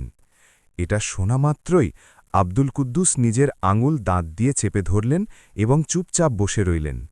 তিনি কিছুক্ষণ এভাবেই বসে রইলেন এবং তারপর বললেন, তুমি তোমার ভাইকে বলো, এখন কান্নাকাটি করে কোনো লাভ নেই, ওই দ্বীপে পৌঁছনো একেবারে অসম্ভব। এটা শুনে সমস্ত বোন নীরব হয়ে গেল। গুলবার্গ বাইরে গেল এবং হাসানকে নিয়ে ভেতরে এলো এবং বলল, ভালো চাচা, আপনি নিজে আমার ভাই হাসানকে বুঝিয়ে দিন, হয়তো আপনার কথার কোনো প্রভাব হবে। যখন হাসান শেখের সামনে এলো, প্রথমে সে শেখের হাত আদব করে চুমু খেল, তারপর তার সামনে বসে পড়ল। শেখ বললেন, আমার বেটা, ওয়াক দ্বীপে যাওয়ার চিন্তা ছেড়ে দাও, কারণ যদি জিন্নাতরাও তোমাকে সাহায্য করে, নক্ষত্র আর গ্রহরা তোমার সাথ দেয়, তবুও তুমি সেখানে পৌঁছতে পারবে না। কারণ এখান থেকে ওই দ্বীপের দূরত্ব 7 সমুদ্র, 7 পাহাড় আর 7 উপত্যকা, এবং এটা পৃথিবীর অন্য কোণে অবস্থিত। সেখানে মানুষ কখনো পৌঁছতে পারে না। আমার তো পরামর্শ এই যে তুমি তোমার বাড়ি চলে যাও অথবা তোমার বোনদের সাথে মেঘের পাহাড়ে থাকো। যেমনই হাসান এটা শুনল, সে খুব জোরে এক চিৎকার দিল এবং মাটিতে অজ্ঞান হয়ে পড়ে গেল। তার এই অবস্থা দেখে 7 বোন কাঁদতে লাগল। যখন তার হুঁশ ফিরল, তখন সে আবার কাঁদতে লাগল এবং 7 বোনেরও খুব খারাপ অবস্থা হল। এটা দেখে শেখ বললেন, আচ্ছা, তোমরা সবাই চুপ করো। সব বোন চুপ করলে শেখ বললেন, আমার বেটা, সাহস করো, আল্লাহ সাহায্য করবেন। দেখো, তোমার সাহায্যের জন্য কোনো ফন্দি চিন্তা করি। এসো, আমার সাথে চলো। হাসানের ধরে প্রাণ এলো। সে উঠে দাঁড়াল এবং বোনদের থেকে বিদায় নিল। শেখ হাসানকে সাদা হাতির ওপর নিজের সাথে বসালেন। তিনি আস্তে করে হাতির কানে কিছু বললেন। অমনি কি দেখা গেল যে হাতি বাতাসে উড়তে লাগল এর গতি তুফানের চেয়েও বেশি তেজ ছিল। সে ৩ দিন আর ৩ রাত একাধারে এই গতিতে উড়তে থাকল। শেষ পর্যন্ত একটি নীল পাহাড়ের একটি নীল চূড়ায় পৌঁছাল। এই চূড়ায় একটি বিশাল গুহা ছিল, যার ওপর একটি লোহার দরজা ছিল। তিনি দরজায় কড়া নাড়লেন। অমনি এক হাবশি গুলাম তলোয়ার বের করে এলো। সে শেখকে দেখে তলোয়ার নিচে নামাল এবং তাদের সাথে নিয়ে গুহার ভেতরে এলো। হাসানও পিছু পিছু ছিল। এভাবে তারা প্রায় ২ মাইল পায়ে হেঁটে চলল। তারপর একটি বিশাল কেল্লা দেখা গেল। এর ফটকটি সোনার ছিল। শেখ হাসানকে বললেন, তুমি এখানে দাঁড়াও, আমি আসছি। ১ ঘণ্টা পর তিনি এলেন। তখন তার সাথে একটি নীল ঘোড়া ছিল। তিনি হাসানকে বসালেন এবং ফটকের ভেতরে প্রবেশ করলেন। এক বিশাল ময়দান দেখা গেল। শেখ যখন দেখলেন যে এখন হাসান নিজের সিদ্ধান্তে অটল আছে, তখন তিনি একটি চিঠি লিখে তাকে দিলেন এবং বললেন, এই চিঠি তোমার কাছে রাখো। এই ঘোড়া তোমাকে কালো পাহাড়ের কালো চূড়ায় নিয়ে যাবে এবং কালো গুহার সামনে তোমাকে নামিয়ে দেবে। তুমি ঘোড়াকে ভেতরে যেতে দেবে এবং নিজে বাইরে অপেক্ষা করবে। এভাবে ৬ দিন কেটে যাবে। ৬ষ্ঠ দিনে এক বৃদ্ধ লোক বেরোবে, যে মাথা থেকে পা পর্যন্ত কালো হবে, শুধু তার দাড়ি সাদা হবে। তুমি তার হাতে চুমু খাবে এবং তারপর আমার এই চিঠি দিয়ে দেবে। তিনি আমার গুরু, শেখ আলী। তিনি তোমাকে সাহায্য করতে পারবেন। তিনি চিঠি নিয়ে ভেতরে চলে যাবেন। তারপর ৫ দিন তুমি অপেক্ষা করবে। ৬ষ্ঠ দিনে যদি তিনি আবার আসেন, তবে বোঝো তোমার কাজ হয়ে যাবে। কিন্তু যদি কোনো গোলাম আসে আর তোমাকে মারার ইচ্ছা করে, তবে জানবে তোমার প্রাণ বিপদে আছে। কিন্তু কি করা যাবে? যারা বড় কাজ আর বড় উদ্দেশ্য নিয়ে এগোয়, তাদের বিপদের সম্মুখীন তো হতেই হয়। যদি এভাবে বিপদ থেকে বাঁচতে চাও, তবে এখনও সময় আছে, ফিরে যাও। হাসান বলল, আমি মরতে ভয় পাই না, কিন্তু যে উদ্দেশ্য নিয়ে এগিয়েছি তা থেকে পিছু হটতে পারব না। যখন শেখ দেখলেন হাসান নিজের সিদ্ধান্তে অটল, তখন তাকে খোদা হাফেজ বলে বিদায় দিলেন। এই ঘোড়া তীরের মতো উড়ে যাচ্ছিল। ১০ দিন পর্যন্ত এই ঘোড়া বাতাসে এই গতিতে উড়তে থাকল। শেষ পর্যন্ত কালো পাহাড়ের এক সারি দেখা গেল। ঘোড়া আস্তে আস্তে এগোতে থাকল। শেষ পর্যন্ত গুহাল দরজায় পৌঁছে গেল। সেখানে হাসান নেমে পড়ল এবং ঘোড়া ভেতরে চলে গেল। হাসান ৫ দিন পর্যন্ত সেখানে অপেক্ষা করতে থাকল।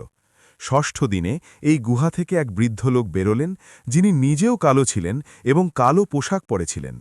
তার দাড়ি দেখে হাসান চিনে ফেলল, তার হাতে চুমু খেল এবং পায়ে লুটিয়ে পড়ল। বৃদ্ধ হাসানকে উঠিয়ে জিজ্ঞেস করলেন, কি ব্যাপার এবং নিজের উদ্দেশ্য বলো। হাসান ওই চিঠিটি বৃদ্ধকে দিয়ে দিল। তিনি চিঠি নিয়ে ভেতরে চলে গেলেন। ৫ দিন এভাবেই কেটে গেল।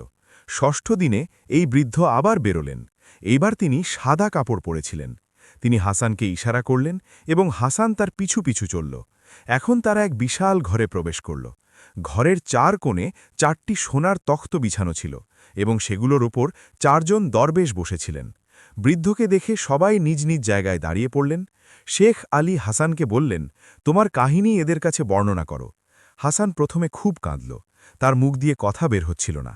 তারপর সে বাহরাম জাদুকরের বসরায় আসা, তাকে সাথে নিয়ে মেঘের পাহাড়ে নিয়ে যাওয়া, তার মারা যাওয়া, প্রাসাদে ৭ বোনের সাথে দেখা হওয়া, রাজকুমারী নবাহারকে দেখা, তাকে লাভ করা, নিজের সাথে বসরা ও বাগদাদে যাওয়া এবং তারপর পেছনে নবাহারের ২ সন্তানসহ উড়ে যাওয়ার সমস্ত ঘটনা শুনিয়ে দিল। এই দরবেশরা বললেন, আরে এ তো সেই ছেলে যাকে বাহরাম জাদুকর পুঁটের চামড়ায় ভরে নিয়ে গিয়েছিল এবং তারপর এই বদমাশ জাদুকরকে মেঘের পাহাড়ের নিচে ফেলে মেরেছিল। হে শেখ, এ আপনার সহানুভূতি আর দয়ার যোগ্য। এর পরিবার এর থেকে আলাদা হয়ে গেছে, এদের মিলিয়ে দিন। শেখ আলী বললেন, আমার প্রিয়রা, এটা সত্যি, কিন্তু তোমরা নিজেরা জানো যে ওয়াক ওয়াক দ্বীপ পর্যন্ত পৌঁছনো কত মুশকিল, যেখানে কদম কদনে পাহারা আছে। আর আমি কসম খেয়েছি যে ওয়াক ওয়াক দ্বীপে পা রাখব না এবং ওখানের ব্যাপারে হস্তক্ষেপও করব না। এই দরবেশরা এক স্বরে বলল, হে শেখ, আপনি সত্যি বলছেন, কিন্তু এই যুবক নিজের স্ত্রী সন্তানদের থেকে আলাদা হয়ে গেছে। একে আমাদের সাথী এবং আপনার ছাত্র আব্দুল কুদ্দুস পাঠিয়েছে। একে সাহায্য করা আমাদের কর্তব্য। হাসান সাথে সাথে শেখ আলীর পায়ে লুটিয়ে পড়ল। সে শেখের আঁচল ধরে ফেলল। শেখের ওপর এর খুব প্রভাব পড়ল এবং শেখ বললেন, ঠিক আছে, আমি তোমাকে সাহায্য করব। আমি এমন যুবক কখনো দেখিনি যে নিজের সিদ্ধান্তে এত অটল। এটা শোনা মাত্রই সমস্ত লোক খুশি হয়ে গেল। হাসানও খুব খুশি হল। শেখ আলী সামান্য মাথা নিচু করে ভাবলেন এবং তারপর বললেন, সবচেয়ে প্রথমে তোমাকে একটি জিনিস দিচ্ছি যাতে তুমি বিপদ থেকে বেঁচে থাকবে। এই বলে তিনি দাড়ির একটি চুল ছিঁড়লেন এবং হাসানকে দিয়ে বললেন, যদি তুমি কোনো বিপদে পড়ো তবে এই চুলটি আগুনে ফেলে দিও, আমি তোমার সাহায্যের জন্য চলে আসব। এরপর শেখ আলী ইশারা করলেন যেন কাউকে ডাকছেন। এক জিন সামনে এলো। শেখ জিজ্ঞেস করলেন, তোমার নাম কি? সে জবাব দিল, আমার নাম ধনিশ। তারপর হাসানকে বললেন, তুমি ধনিশের পিঠে চড়ো, এ তোমাকে মেঘের ভেতর দিয়ে নিয়ে যাবে এবং তারপর সাদা কর্পূরের জমিতে পৌঁছে দেবে। এখানে পৌঁছে তোমাকে ছেড়ে দেবে। এখন তোমাকে পায়ে হাঁটতে হবে এবং যখন তুমি সাদা কর্পূরের জমির শেষে পৌঁছাবে তখন তার সামনে তুমি ওয়াক ওয়াক দ্বীপ দেখতে পাবে। এরপর আল্লাহ তোমাকে সাহায্য করবেন। হাসান শেখ আলীকে ধন্যবাদ জানালো এবং জিনের পিঠে চড়ে বসল। জিন খুব দ্রুত বাতাসে উঠতে শুরু করল। এক রাত আর এক দিনের সফরের পর তারা সাদা কর্পূরের জমিতে পৌঁছাল। জিন হাসানকে সেখানে নিয়ে গিয়ে ছেড়ে দিল এবং নিজে গায়েব হয়ে গেল। এখন হাসান তার সফর পায়ে হেঁটে শুরু করল। সে হাঁটতে থাকল। হাঁটতে হাঁটতে সে এক মরুভূমি দেখল। এই মরুভূমিতে সে একটা তাঁবু দেখল। সে তাঁবুর দিকে এগোলো, কিন্তু তার পায়ে কিছু একটা ঠেকল। আসলে সে যেটার উপর দিয়ে হাঁটছিল তা ছিল এক দানব, এবং যেটাকে সে তাঁবু ভাবছিল তা ছিল দানবের এক কান। দানব খুব রেগে গেল। সে ঘুম থেকে জেগে উঠল। সে যখন এক ফু দিল তখন হাসান লাফিয়ে বাতাসের অনেক উপরে উঠে গেল, এবং তারপর যখন নিচে এলো দানব তাকে জাপটে ধরল এবং নিজের হাতে এমনভাবে ধরল যেমন কোনো পাঠিকে কেউ ধরে। হাসান অনেক চেষ্টা করল যে কোনোভাবে তার কবল থেকে বের হতে। হাসান কাকুতি মিনতি করে বলল, খোদার ওয়াস্তে আমার ওপর দয়া করো, আমাকে বাঁচাও। দানব যখন এটা শুনল সে ভাবল, এটা তো খুব সুন্দর গানের আওয়াজ, কেননা আমি একে আমার বাদশার সামনে নিয়ে যাই। এই ভেবে সে তাকে তার বাদশার কাছে নিয়ে গেল এবং বলল, বাদশা সালামত, আমি আপনার কাছে এক ছোট জানোয়ার নিয়ে এসেছি। এর আওয়াজ খুব মিহি এবং খুব ভালো গান গায়। বাদশাহ হাসানকে হাত দিয়ে ছুঁয়ে বললেন, গাও গাও তোমার মিহি আর সুরেলা আওয়াজে। হাসান কিছুই বুঝতে পারল না সে কি বলছে। সে তো এটাই ভাবল যে এখন আমার শেষ সময়। সে চিৎকার করতে লাগল, খোদার জন্য আমাকে বাঁচাও। দানবদের বাদশাহ খুব খুশি হল। সে ভাবল ও গান গাইছে। সে দানবকে বলল, একে প্রাসাদে নিয়ে গিয়ে আমার মেয়েকে দিয়ে দাও এবং তাকে এক খাঁচায় বন্দি করে তার ঘরে ঝুলিয়ে দাও, যাতে এটি গান গেয়ে আমার মেয়ের মন ভোলায়। দানব তাকে প্রাসাদে নিয়ে গেল এবং এক বিশাল খাঁচায় বন্দি করে দিল। এতে এক বাটিতে খাবার আর অন্যটিতে পানি রেখে দিল। দানব রাজকুমারী যখন হাসানকে দেখল খুব খুশি হল। তার কাছে এসে তাকে আদর করে বলতে লাগল, এখন থেকে তাকে তার খুব ভালো লাগছে। সে সব সময় তাকে নিজের কাছে রাখবে, কখনো তাকে নিজের থেকে আলাদা করবে না। হাসানের ঢোলটিও তার থেকে কেড়ে নেওয়া হয়েছিল এবং সেই চুলটিও। এই দুটোই সে ভেতরের ঘরে রাখিয়ে দিয়েছিল। একদিন সেই রাজকুমারী তাকে খাঁচা থেকে বের করে লোফালোভি করে খেলছিল যে হঠাৎ তার ঘুম এসে গেল। হাসান সুযোগ বুঝে দ্রুত সেখানে পৌঁছল যেখানে এই দুটো জিনিস রাখা ছিল। সে চুপি চুপি চুলটি জ্বালাল। চুলটি জ্বালা মাত্রই শেখ আলী সেখানে চলে এলেন। তিনি তার অবস্থা জিজ্ঞেস করলেন। হাসান কাঁদতে শুরু করল এবং শেষ পর্যন্ত সমস্ত ঘটনা শুনিয়ে দিল এবং বলল, আমাকে এই বন্দিশালা থেকে বের করে দিন। শেখ বললেন, আমার প্রিয়, এখনও সময় আছে, তুমি নওবাহার আর বাচ্চাদের চিন্তা ছেড়ে দাও এবং আমার সাথে ফিরে চলো। হাসান বলল, চাই আমার প্রাণ চলে যাক, কিন্তু আমি যতক্ষণ পর্যন্ত আমার স্ত্রী সন্তানদের না দেখব আমি শান্তিতে বসব না। আমার কাছে ঢোল আছে, আমি এতেও সাহায্য পাব।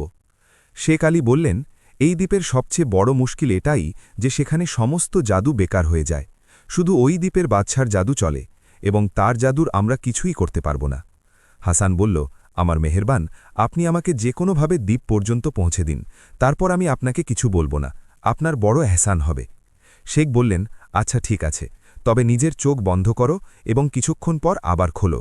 হাসান চোখ বন্ধ করল এবং খুলল, তো সেখানে না দানবকুমারীর প্রাসাদ ছিল আর না সাদা কর্পূরের জমি। সে এক দ্বীপে একা দাঁড়িয়েছিল। সেখানে কোনো মানুষ বা মানুষের চিহ্নও ছিল না। এখনও সে ঠিকমতো দেখতেই পারেনি যে চার দিক থেকে সাদা সাদা পাখি আকাশে ছেয়ে গেল এবং অন্ধকার হয়ে গেল। তারা এত সংখ্যায় ছিল যে তারা সূর্যকে ঘিরে ফেলেছিল এবং তারা খুব জোরে জোরে চিৎকার করছিল, ওয়াক ওয়াক। এখন তো সে বুঝে গেল যে নিশ্চিতভাবে সে ওয়াক ওয়াক দ্বীপে এসে পৌঁছেছে। এই পাখিরা হাসানের দিকে এগোলে হাসান দৌড়ে এক সামনের ঝুপড়িতে পৌঁছে গেল। সে এখনও ঝুপড়িতে লুকিয়ে বসেই ছিল যে হঠাৎ তার মনে হল যেন জমি কাঁপছে এবং চারদিক থেকে মেঘ আর তুফান এগিয়ে আসছে। তারপর এই মেঘের ভেতর থেকে মেয়েদের এক ফৌজ বের হলো। এই মহিলারা অস্ত্র-শস্ত্রে সজ্জিত ছিল, যেমন সৈনিকদের কাছে থাকে। এরা সোনালি ঘোড়ায় সাওয়ার ছিল এবং খুব দ্রুত এই দিকে এগিয়ে আসছিল। এদের আগে এক ফর্সা রঙের পরী ছিল, তার মুখ চাঁদের মতো চমকাচ্ছিল। হাসান তাকে দেখে ভয় পেয়ে গেল। যেমনই সে কাছে এলো, হাসান তার পায়ে লুটিয়ে পড়ল এবং বলল, হে দ্বীপের রানী, আমার উপর দয়া করুন, আমাকে এখান থেকে বের করবেন না। আমি আমার স্ত্রী সন্তানদের থেকে আলাদা হয়ে গেছি। পরী নিজের ঘোড়া থেকে নেমে এলো। সে বাকি ফৌজকে ফিরে যাওয়ার হুকুম দিল। সে নিজের পোশাক তার দিকে বাড়িয়ে দিল। হাসান ওটা চুমু খেল এবং তার পায়ে লুটিয়ে পড়ল। সে মাথা তুলে যা দেখল তা হল সে এক বৃদ্ধা পরী। পরীর তার ওপর দয়া হলো এবং বলল, তুমি চিন্তা করো না, কিন্তু আমি চাই না কেউ এটা জানুক যে তুমি কে। তাই ভালো হয় যদি তুমিও আমার আর আমার সিপাহীদের মতো পোশাক পরে নাও, তবে তোমাকে কেউ চিনতে পারবে না। তারপর আমি তোমার কাহিনী শুনব। অল্প সময়ের মধ্যে বৃদ্ধা পরী তাকে সেই পোশাক, বর্ম আর অস্ত্র এনে দিল। সেগুলো পরার পর মনে হলো যেন সেও তাদেরই একজন। তারপর বৃদ্ধা পরী তাকে নিয়ে সমুদ্রের কিনারে এলো এবং বলল, এখন তুমি আমাকে তোমার অবস্থা শোনাও। হাসান তাকে শুরু থেকে শেষ পর্যন্ত সমস্ত কাহিনী শুনিয়ে দিল। যখন সে কাহিনী শোনানো শেষ করল, তখন পরী জিজ্ঞেস করল, তোমার স্ত্রী সন্তানদের কি নাম? হাসান বলল, আপনারা তো আপনাদের সন্তানদের নাসির আর মনসুর বলেন, এবং আমার স্ত্রীর নাম নওবাহার ছিল, কিন্তু আমি জানি না এখানে তারা কি নাম রেখেছে। এই বলে সে তার সন্তানদের কথা মনে করে অঝরে কাঁদতে লাগল। বৃদ্ধাপরী বলল, হাসান, তোমাকে আমি আমার ছেলের মতো মনে করব। তুমি চিন্তা করো না। আমার বিশ্বাস যে তোমার স্ত্রী এখানকার পরীদেরই একজন। কাল সকালে এখানকার পরীরা সমুদ্রের কিনারে গোসল করতে আসবে। আমি এমন কোনো ফন্দি করব যে তারা সবাই তোমার সামনে দিয়ে যাবে। এরপর তুমি তোমার স্ত্রীকে চিনে নিও। এখন হাসানের ধরে প্রাণ এলো। সে খুব খুশি হল। বৃদ্ধা পরী তাকে সারা দ্বীপ ঘুরিয়ে দেখাল। পরীও হাসানের ওপর খুব খুশি হল এবং বলল, নিশ্চিন্ত থাকো, তোমার কোনো ক্ষতি হবে না। আমি তোমার সব ইচ্ছা পূরণ করব। হাসানের এখন পরীকে খুব ভালো লাগল এবং সে বলল, আমি তোমার এই ঋণ সারা জীবন ভুলব না। পরের দিন খুব সকালে বৃদ্ধা পরী হাসানকে নিয়ে সমুদ্রের কিনারে এলো। তাকে একটি পাহাড়ের আড়ালে লুকিয়ে বসিয়ে দিল। কিছুক্ষণ পরেই বাজনা বাজতে লাগল। চারদিক থেকে ঢোল আর তাসের শব্দ শোনা যেতে লাগল। এমন সময় অনেক মেয়ে এলো এবং পানিতে ঝাঁপিয়ে পড়ল। দূর থেকে হাসানের মনে হল যেন পানিতে সাদা সাদা পদ্ম ফুল ফুটেছে। তারপর তাদের চুল পানিতে এমনভাবে ঢেউ খেলছিল যেন সমুদ্র থেকে ফেনা বের হচ্ছে। হাসান প্রতিটি মহিলাকে খুঁটিয়ে খুঁটিয়ে দেখল, কিন্তু নওবাহারের মতো তো তাদের মধ্যে কেউই ছিল না।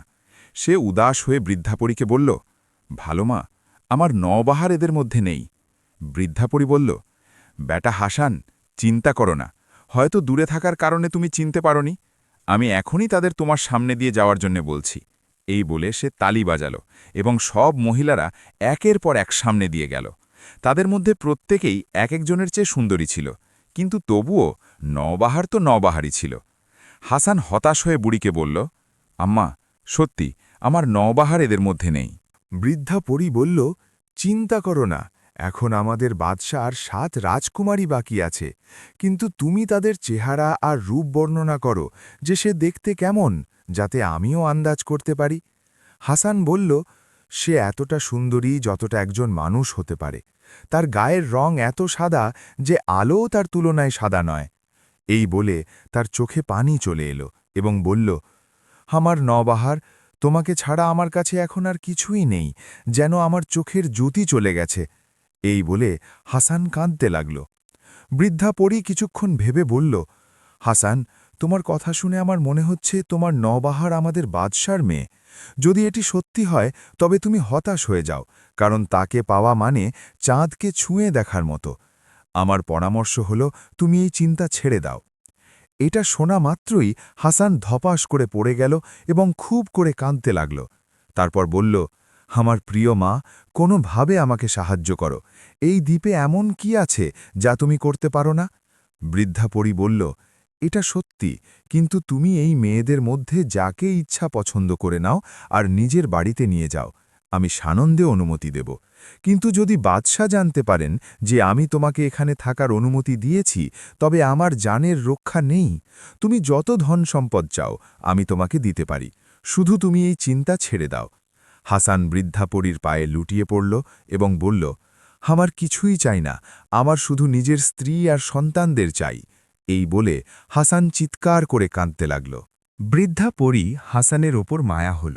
সে তাকে নিজের হাত দিয়ে ওঠাল এবং বলল, তুমি আর চিন্তা করো না, এখন আমার জান চলে গেলেও আমি তোমাকে অবশ্যই সাহায্য করব। ওয়াক ওয়াক দ্বীপ শুধু একটি দ্বীপ নয়, এটি 7টি দ্বীপ মিলে তৈরি। প্রতিটি দ্বীপে বাদশার এক এক মেয়ে রাজত্ব করে। আমার এই দ্বীপে বাদশার বড় মেয়ে নুরুল হুদা রাজত্ব করে। আমি এখনই গিয়ে তার সাথে তোমার ব্যাপারে কথা বলছি। এখন তুমি তোমার চোখের পানি মোছো। এই বলে সে রাজকুমারী নুরুল হুদার দরবারে গেল এবং কুর্নিশ করে বলল, রাজকুমারী সাহেবা, যদি অনুমতি দেন তবে কিছু আর্জি পেশ করি। রাজকুমারী বলল, অবশ্যই, যদি কোনো আবদার থাকে তবে অবশ্যই পূরণ করা হবে।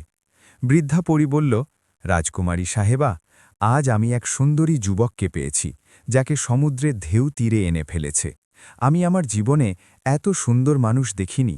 সে নিজের স্ত্রী আর সন্তানদের খুঁজতে খুঁজতে এখানে পৌঁছেছে।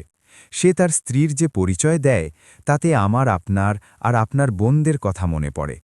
এটা শোনা মাত্রই রাজকুমারী রাগে অগ্নিশর্মা হয়ে গেল এবং বলল, শয়তানের খালা, বল তুই কিভাবে একজন মানুষকে এই দ্বীপে প্রবেশ করতে দিলি? আমার ইচ্ছে করছে এই মুহূর্তেই তোর রক্ত খেয়ে ফেলি আর তোর হাড় ছিবিয়ে খাই, কিন্তু তুই আমার সেবা করেছিস, তাই তোকে কিছু বলছি না। এটা শোনা মাত্রই বৃদ্ধা পরী থরথর করে কাঁপতে লাগল। রাজকুমারী বলল, তোর কি জানা নেই যে বাদশার হুকুম আছে এই জমিনে কোনো মানুষ পা রাখবে না? তারপর তুই কেমন পাহারা দিস যে তোর থাকতে কোনো মানুষের এই সাহস হয় সে এখানে জ্যান্ত ঘুরে বেড়াবে? আমার বাবা শুনলে কি বলবেন? ভালো হয় এখনই তাকে আমার সামনে হাজির কর, আমি নিজের সামনে তার চামড়া ছিলাব। বৃদ্ধাপরী দ্রুতগতিতে হাসানের কাছে পৌঁছাল এবং বলল, হাসান, তুমি আমার কথা শোনোনি? এখন বলো, আমি তোমার জান কিভাবে বাঁচাবো? রাজকুমারী তোমাকে এখনই ডেকেছেন। এই বলে তাকে বোঝাতে বোঝাতে রাজকুমারীর কাছে নিয়ে গেল। বৃদ্ধাপরী সারা রাস্তা হাসানকে বোঝাতে থাকল যে রাজকুমারীর সাথে কিভাবে কথা বলতে হবে। হাসান রাজকুমারীর দরবারে পৌঁছাল। রাজকুমারী মুখে একটি নেকাব পরে নিয়েছিল। হাসান গিয়ে তার পায়ে চুমু খেল এবং তার সামনে কাকুতি মিনতি করতে লাগল। রাজকুমারী বৃদ্ধাপরীকে ইশারা করল তার অবস্থা জিজ্ঞেস করতে। বৃদ্ধাপরী বলল, পরদেশী, রাজকুমারী তোমার নাম আর ঠিকানা জিজ্ঞেস করছেন এবং তোমার স্ত্রী সন্তানদের ব্যাপারে জানতে চান। হাসান বলল, হে মালকায়ে আলাম, জগতের রানী, আমার নাম হাসান, আমি বসরার বাসিন্দা। আমার স্ত্রীর নাম আমি জানি না, কিন্তু সন্তানদের নাম নাসির আর মানসুর। রাজকুমারী বৃদ্ধাপরীর মাধ্যমে জিজ্ঞেস করল, তোমার স্ত্রী তোমাকে কেন ছাড়ল? হাসান বলল, তা তো আমি জানি না, কিন্তু সে হঠাৎ করেই সিদ্ধান্ত নিয়েছিল। রাজকুমারী জিজ্ঞেস করল, সে কোথা থেকে গায়েব হয়ে গেল? হাসান বলল, বাগদাদে আমাদের খলিফা হারুন রাশিদের প্রাসাদ থেকে। সে পাখার পোশাক পরল এবং 2 সন্তানকে নিয়ে উড়তে উড়তে চলে গেল। সে আমার মাকে বলল, তোমার আমার যাওয়ার কারণে কষ্ট তো হবে, কিন্তু আমি বাতাসের নেশায় আছি আর আমি বাধ্য। যদি হাসান আসে আর আমাকে মনে করে, তবে বলো সে আমাকে ওয়াক দ্বীপে তালাশ করতে পারে। ব্যাস, এই ছিল তার শেষ কথা যা তার মুখ দিয়ে বেরিয়েছিল, আর ওই দিনই আমার দুনিয়ায় অন্ধকার নেমে এসেছিল। রাজকুমারী বলল, এটা তো আজব কথা। যদি তোমার স্ত্রী তোমার সাথে দেখা করতে না চাইত তবে সে নিজের ঠিকানা কেন জানালো? আর এটাও সত্যি যে যদি সে তোমাকে ভালোবাসত তবে সে তোমাকে ছাড়ল কেন? হাসান বলল, মালকায়ে আলম, আমি আপনাকে প্রতিটি কথা সত্যি সত্যি বলেছি। তার ভালোবাসায় আমার কোনো সন্দেহ নেই, কিন্তু সে বাতাসের নেশায় বাধ্য ছিল। সে পাখার পোশাক দেখে নিজের নিয়ন্ত্রণে থাকত না। হে ভালো মালকা, আমার ওপর দয়া করুন, আমাকে আমার স্ত্রী সন্তানদের কাছে পৌঁছে দিন। রাজকুমারী হুকুম দিল যে শহরের সমস্ত মহিলা আর মেয়েদের হাজির করা হোক। সমস্ত মেয়ে চলে এলো, কিন্তু হাসান বলল, এদের মধ্যে কেউই আমার স্ত্রী নয়। রাজকুমারী কিছুক্ষণ চিন্তা করতে থাকল, তারপর বলল, আমি অনেক ভাবলাম, কিন্তু আমার মাথায় আসছে না তোমাকে কি শাস্তি দেব। এখন বৃদ্ধা পরীর ভয় কিছুটা কমে গিয়েছিল। সে সাহস করে বলল, রাজকুমারী, আমি বছরের পর বছর আপনার সেবা করেছি। আজ তার বদলে এই অনুরোধ যে এই যুবককে শাস্তি দেবেন না। সে অনেক বড় বিপদ সহ্য করেছে, তারপর এখানে পৌঁছেছে। আপনি নেকাব সরিয়ে দেখুন, এটি কত সুন্দরী যুবক, একে কি শাস্তি দেওয়া ঠিক? রাজকুমারী তার নেকাব সরিয়ে দিল। এখন হাসানের নজর যখন পড়ল, সে চিৎকার করে পড়ে গেল, ইয়া আল্লাহ, এ তো হুবহু আমার স্ত্রী। রাজকুমারী বলল, তুমি ভুল বুঝছ, আমার তো বিয়েই হয়নি। হাসান বলল, হে রূপবতী রাজকুমারী, আপনার চেহারা আমার স্ত্রীর সাথে কত মেলে, তবে সামান্য পার্থক্য আছে যা আমি বলতে পারছি না, সেটা কি?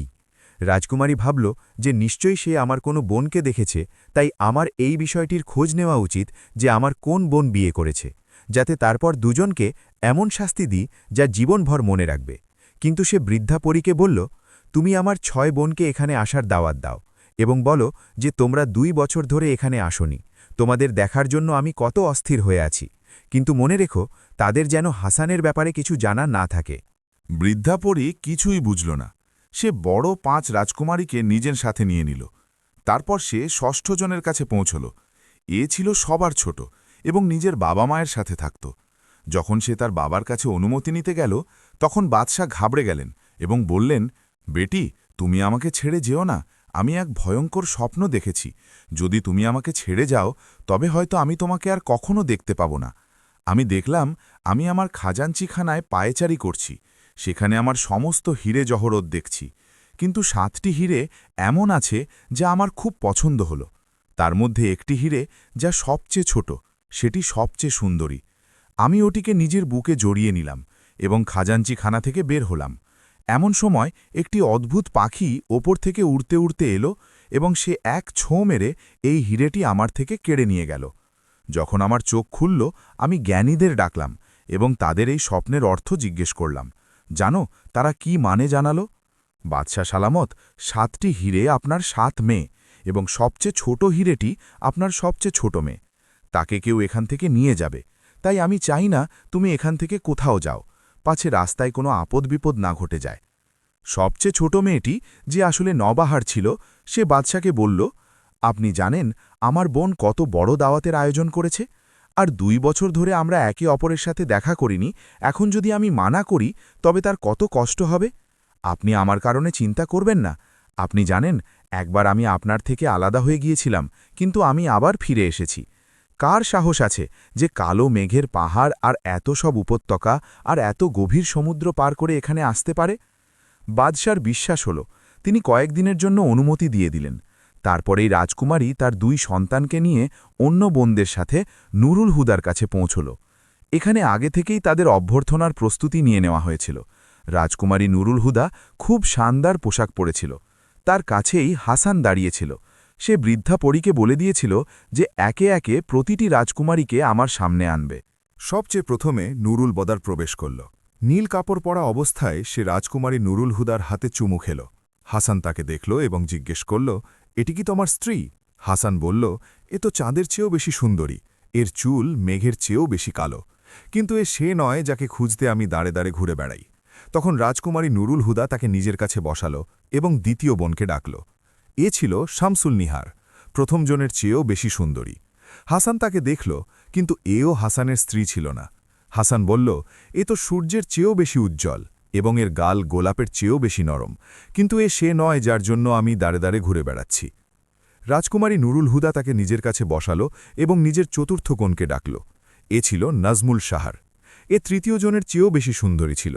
রাজকুমারী বলল, হাসান দেখো একে, এটি কি তোমার স্ত্রী? হাসান বলল, এ তো ভোরের প্রথম আলোর চেয়েও বেশি সুন্দরী, কিন্তু এ সে নয় যাকে খুঁজতে আমি দাঁড়ে দাঁড়ে ঘুরে বেড়াই। রাজকুমারী আবার তাকে নিজের কাছে বসিয়ে নিল এবং পঞ্চম বোনকে ডাকল। তার নাম ছিল সামি বদান। রাজকুমারী বলল, হাসান একে দেখো, এটি কি তোমার স্ত্রী? হাসান বলল, এ তো সে যার দেহ ফুলের চেয়েও বেশি কোমল, খোদা একে রূপো দিয়ে তৈরি করেছেন, কিন্তু এ সে নয় যাকে খুঁজতে আমি দাঁড়ে দাঁড়ে ঘুরে বেড়াই।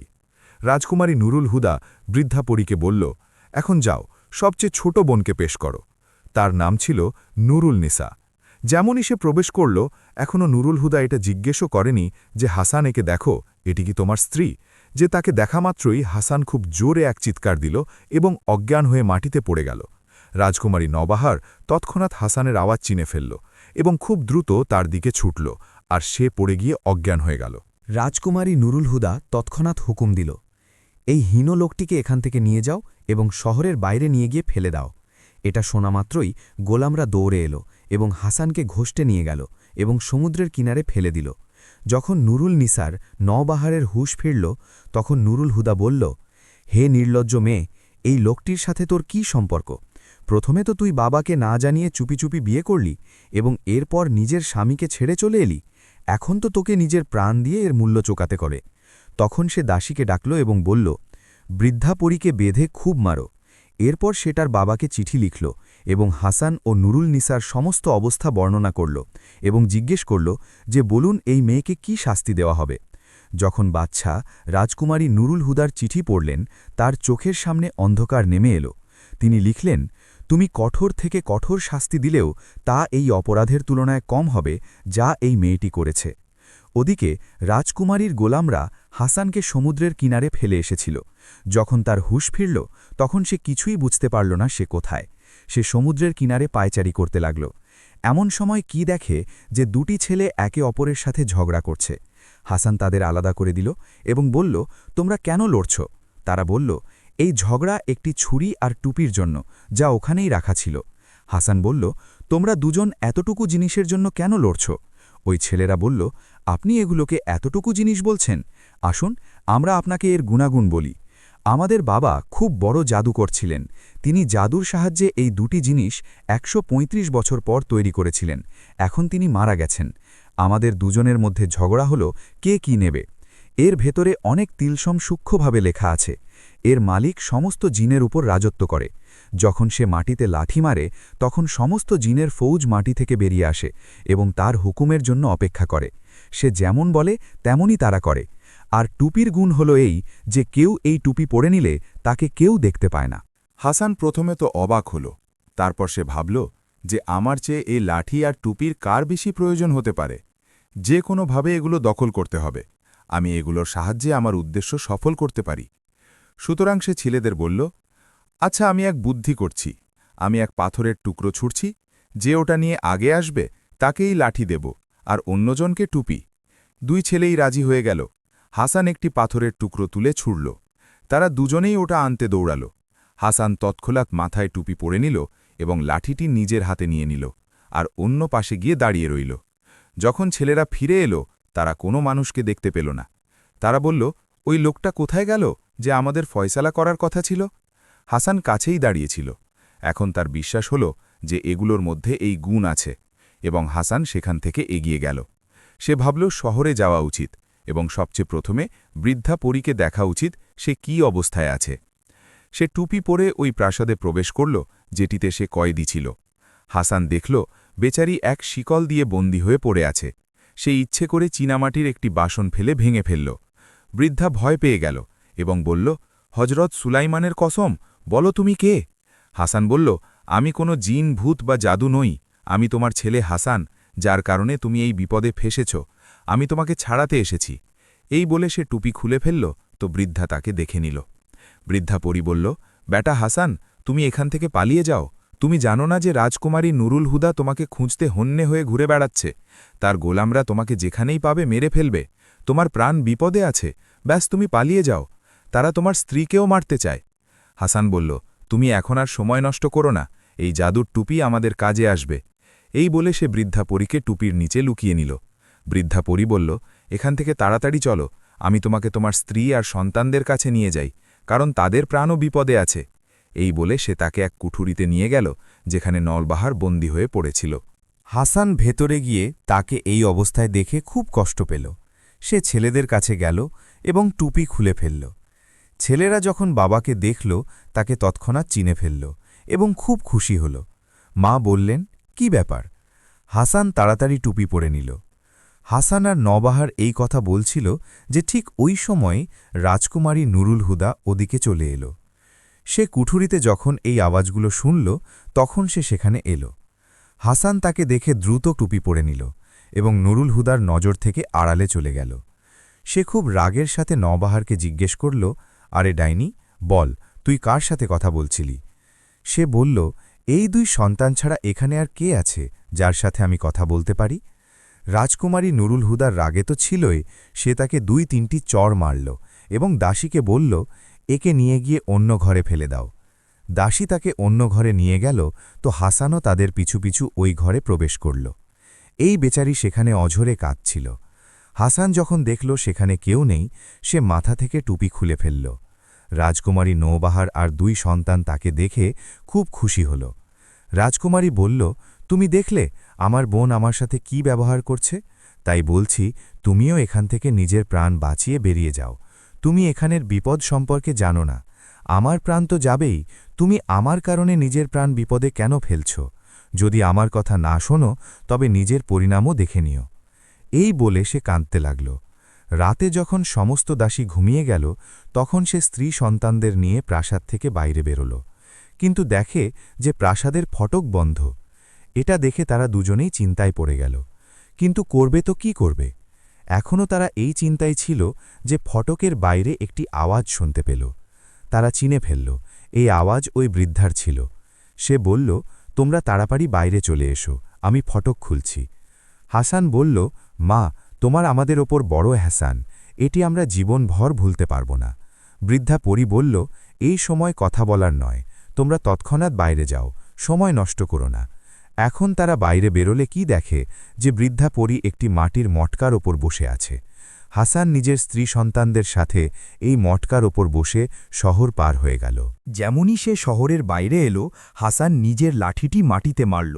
অমনি মাটি ফেটে গেল এবং 7টি দানব বেরোল আর একসাথে বলল, হে খাজা, কি হুকুম, আমরা আপনার আজ্ঞাবহ। হাসান বলল, আমি চাই তোমরা আমাদের বাগদাদে পৌঁছে দাও। দানবরা মাথা নিচু করে নিল। হাসান বলল, তোমরা সব চুপ হয়ে গেলে কেন? ওই জিনের সন্তানরা বলল, আসলে আমরা হজরত সুলাইমান আলাইহিসসালামের যুগে কসম খেয়েছিলাম যে আমরা মানুষকে কখনো আমাদের কাঁধে বসাবো না, এবং আমরা আজ পর্যন্ত এই কসম ভাঙিনি। তবুও আমরা তোমাকে অগ্নি ঘোড়ার মাধ্যমে তুমি যেখানে বলবে সেখানে পৌঁছে দেব, কিন্তু আমরা চেষ্টা করব আপনাকে দ্রুততম সময়ে পৌঁছে দেওয়ার।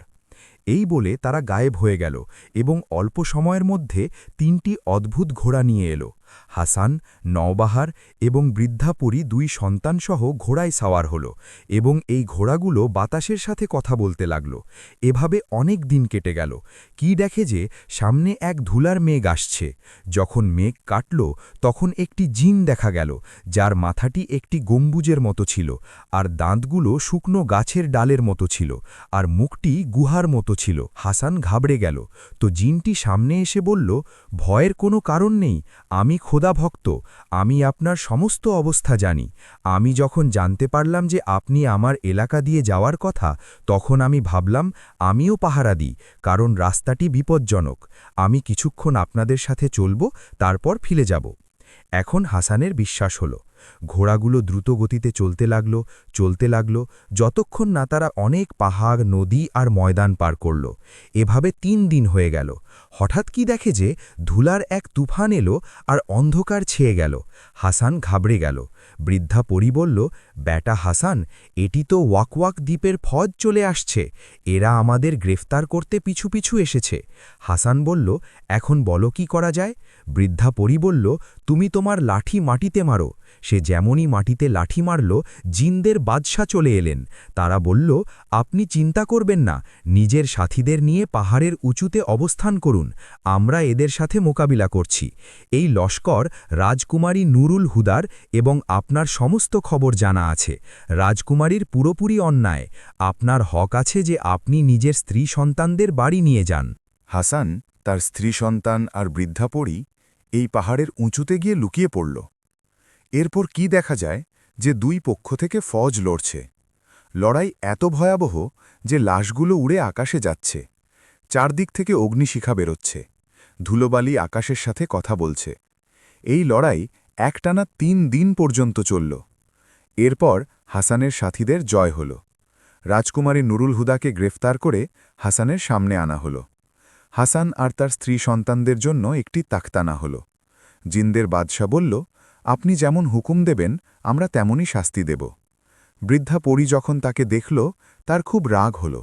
সে বলল, হে নীচ মহিলা, তোকে কুকুরদের সামনে ফেলে দেওয়া উচিত, যাতে তোর হাড় মাংস চিবিয়ে খেয়ে ফেলে। যে নিজের বোনের সাথে জানোয়ারের মতো ব্যবহার করেছে, যে বেচারি নির্দোষ ছিল। নুরুল হুদা মুখে তো কিছু বলল না, কিন্তু নিজের বোনের দিকে তাকিয়ে কাঁদতে লাগল।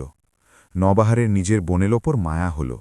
সে হাসানকে বলল, এর অপরাধ তো এমন যে ক্ষমার যোগ্য নয়, কিন্তু আমি আমার পক্ষ থেকে একে ক্ষমা করছি, কারণ এ আমার বোন। আমার বাবার আমার জন্য তো দুঃখ অবশ্যই হবে, কিন্তু যদি এও মারা যায় তবে সেই শোক তিনি সহ্য করতে পারবেন না। আপনি একে ছেড়ে দিন। হাসান বলল, আমি তোমার খাতিরে এত কষ্ট সহ্য করেছি আর এখন তোমারই খাতিরে একে ক্ষমা করছি তোমার বোনকে তার সাথীদের সহ ছেড়ে দিচ্ছি এটা শোনা মাত্রই নুরুল হুদা লুটিয়ে পড়ল এবং বলল আমার ভালো বোন আমি আমার ভুলের জন্য খুব লজ্জিত তারপর দুই বোন কাঁদতে লাগল আর একে অপরকে জড়িয়ে ধরল এবং অনেকক্ষণ ধরে কথা বলতে থাকল নুরুল বলল সত্যি হাসান তোমার যোগ্য সে তোমার জন্য কত কষ্ট সহ্য করেছে তারপর যে মানুষ নিজের শত্রুকে ক্ষমা করে দেয় সে নিশ্চয়ই খুব ভালো হবে সে আমাদের ক্ষমা করে আমাদের দ্বিতীয়বার জীবন দিয়েছে তুমি হাসি মুখে তার সাথে যাও এরপর সারা রাত সবাই একসাথে থাকল এবং হাসি খুশি গল্প করল হাসান আর নুরুল হুদার মধ্যেও বড় বন্ধুত্ব হয়ে গেল বৃদ্ধা পরী আর রাজকুমারী নুরুল হুদাও একে অপরের সাথে মিশে গেল তারপর রাজকুমারী নুরুল হুদা বৃদ্ধা পরীকে নিজের সাথে নিয়ে গেল এখন হাসান, রাজকুমারী নবাহার আর দুই সন্তান আবার সফরে রওনা হল। কয়েক মাস সফরের পর তাদের কালো পাহাড়ের এক সারি দেখা গেল। হাসানের হঠাৎ শেখ আলীর কথা মনে পড়ে গেল। সে ভাবল, তার কত বড় এহসান, নয়তো আমি কোথায় আর ওয়াক দ্বীপ কোথায়। এখন হাসান নিচে নামল এবং সোজা শেখ আলীর কাছে পৌঁছল। শেখ তাদের দেখে খুব খুশি হলেন এবং অবস্থা জিজ্ঞেস করলেন। হাসান শুরু থেকে শেষ পর্যন্ত সমস্ত ঘটনা শুনিয়ে দিল এবং তিনি সন্তানদের সাথেও দেখা করলেন। শেখ আলী যখন জাদুর লাঠি আর টুপির কথা শুনলেন তখন বললেন, এটা সত্যি যে এই জিনিসগুলোর বদৌলতে তুমি তোমার উদ্দেশ্যে সফল হয়েছ। এখনও তারা এই কথা বলছিল যে এমন সময় কি দেখা যায় যে শেখ আব্দুল কুদ্দুস চলে আসছেন। শেখ আলী এগিয়ে গিয়ে তাকে জড়িয়ে ধরলেন। তারপর তার নজর হাসানের উপর পড়লে তিনি তাকে জড়িয়ে ধরলেন। তারপর হাসান তাকেও সমস্ত কিচ্ছা শোনাল। হাসান তো শেখ আব্দুল কুদ্দুস আর শেখ আলীকে এক জায়গায় পেয়ে খুশিতে আত্মহারা হয়ে যাচ্ছিল। যখন হাসান সেখান থেকে বিদায় নিতে লাগল, সে সেই জাদুর টুপিটি শেখ আলীকে উপহার হিসেবে দিয়ে দিল এবং বলল, যদি আপনি আমাকে সাহায্য না করতেন তবে আমি ওয়াক দ্বীপে কখনও প্রবেশ করতে পারতাম না। এরপর শেখ আব্দুল কুদ্দুসের সাথে হাসান আর তার স্ত্রী সন্তান রওনা হল। চলতে চলতে হঠাৎ করে তাদের মেঘের পাহাড় নজরে এল। শেখ বললেন, হাসান যদি তুমি চাও তবে তোমার বোনদের সাথেও দেখা করে নাও।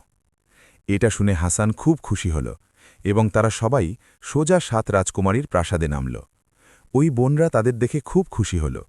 অল্প সময়ের মধ্যেই হাসানের বোন গুলবার্গা চলে এলো। সে হাসানকে দেখে খুশিতে তাকে জড়িয়ে ধরল। হাসান তার 7 বোনের সামনে শুরু থেকে শেষ পর্যন্ত সমস্ত ঘটনা বলে দিল। গুলবার্গ বাচ্চাদের খুব আদর করল, তারপর তাদের খাতির যত্ন করল। হাসান 10 দিন পর্যন্ত তার 7 বোনের কাছে থাকল। এই দিনগুলো এমনভাবে কাটল যেন ঈদের দিন ছিল। 10 দিন পর আবার সফরের ধারা শুরু হল। শেখ আব্দুল কুদ্দুস যখন ফিরে যেতে লাগলেন তখন হাসান জাদুর লাঠিটিও তার হাতে তুলে দিল। গুলবার্গ হাসানকে অনেক হিরে জহরত দিল এবং এভাবে তারা সেখান থেকে বিদায় নিল। সেখান থেকে সোজা বাগদাদে পৌঁছাল। ঘরে পৌঁছে হাসান মাকে ডাকল। তার চোখ কাঁদতে কাঁদতে নষ্ট হয়ে গিয়েছিল। তিনি যখন আওয়াজ শুনলেন তো বললেন, কে? হাসান বলল, মা, তোর ছেলে, তোর বউ আর তোর নাতিরা এসেছে। এটা শোনা মাত্রই বুড়ি তাড়াতাড়ি দরজা খুললেন। নিজের ছেলে, বউ আর বাচ্চাদের দেখে তিনি হঠাৎ করে অজ্ঞান হয়ে পড়ে গেলেন। হাসান তাকে উঠিয়ে বিছানায় শুইয়ে দিল এবং তখন তার হুঁশ এল। এখন তো সবাই হাসি খুশিতে থাকতে লাগল। তবে সবাই বছরে একবার মেঘের পাহাড়ে যেত। গুলবার্গ তাদের দেখে খুশিতে আত্মহারা হয়ে যেত। শেষে হাসানের বউনি তো ছিল। এভাবে তাদের দিন হাসি খুশিতে কাটতে লাগল। এখন নওবাহারও তার পাখার পোশাকের কথা ভুলে গেল। সে তো শুধু নিজের স্বামী আর সন্তানদের ভালোবাসত আর তাদের খেয়াল রাখত। প্রিয় বন্ধুরা, কাহিনী ভালো লাগলে লাইক করবেন, চ্যানেলটিকে সাবস্ক্রাইব করে দেবেন এবং আরও এই ধরনের কিচ্ছা কাহিনী দেখার জন্য দেখতে থাকুন। ধন্যবাদ।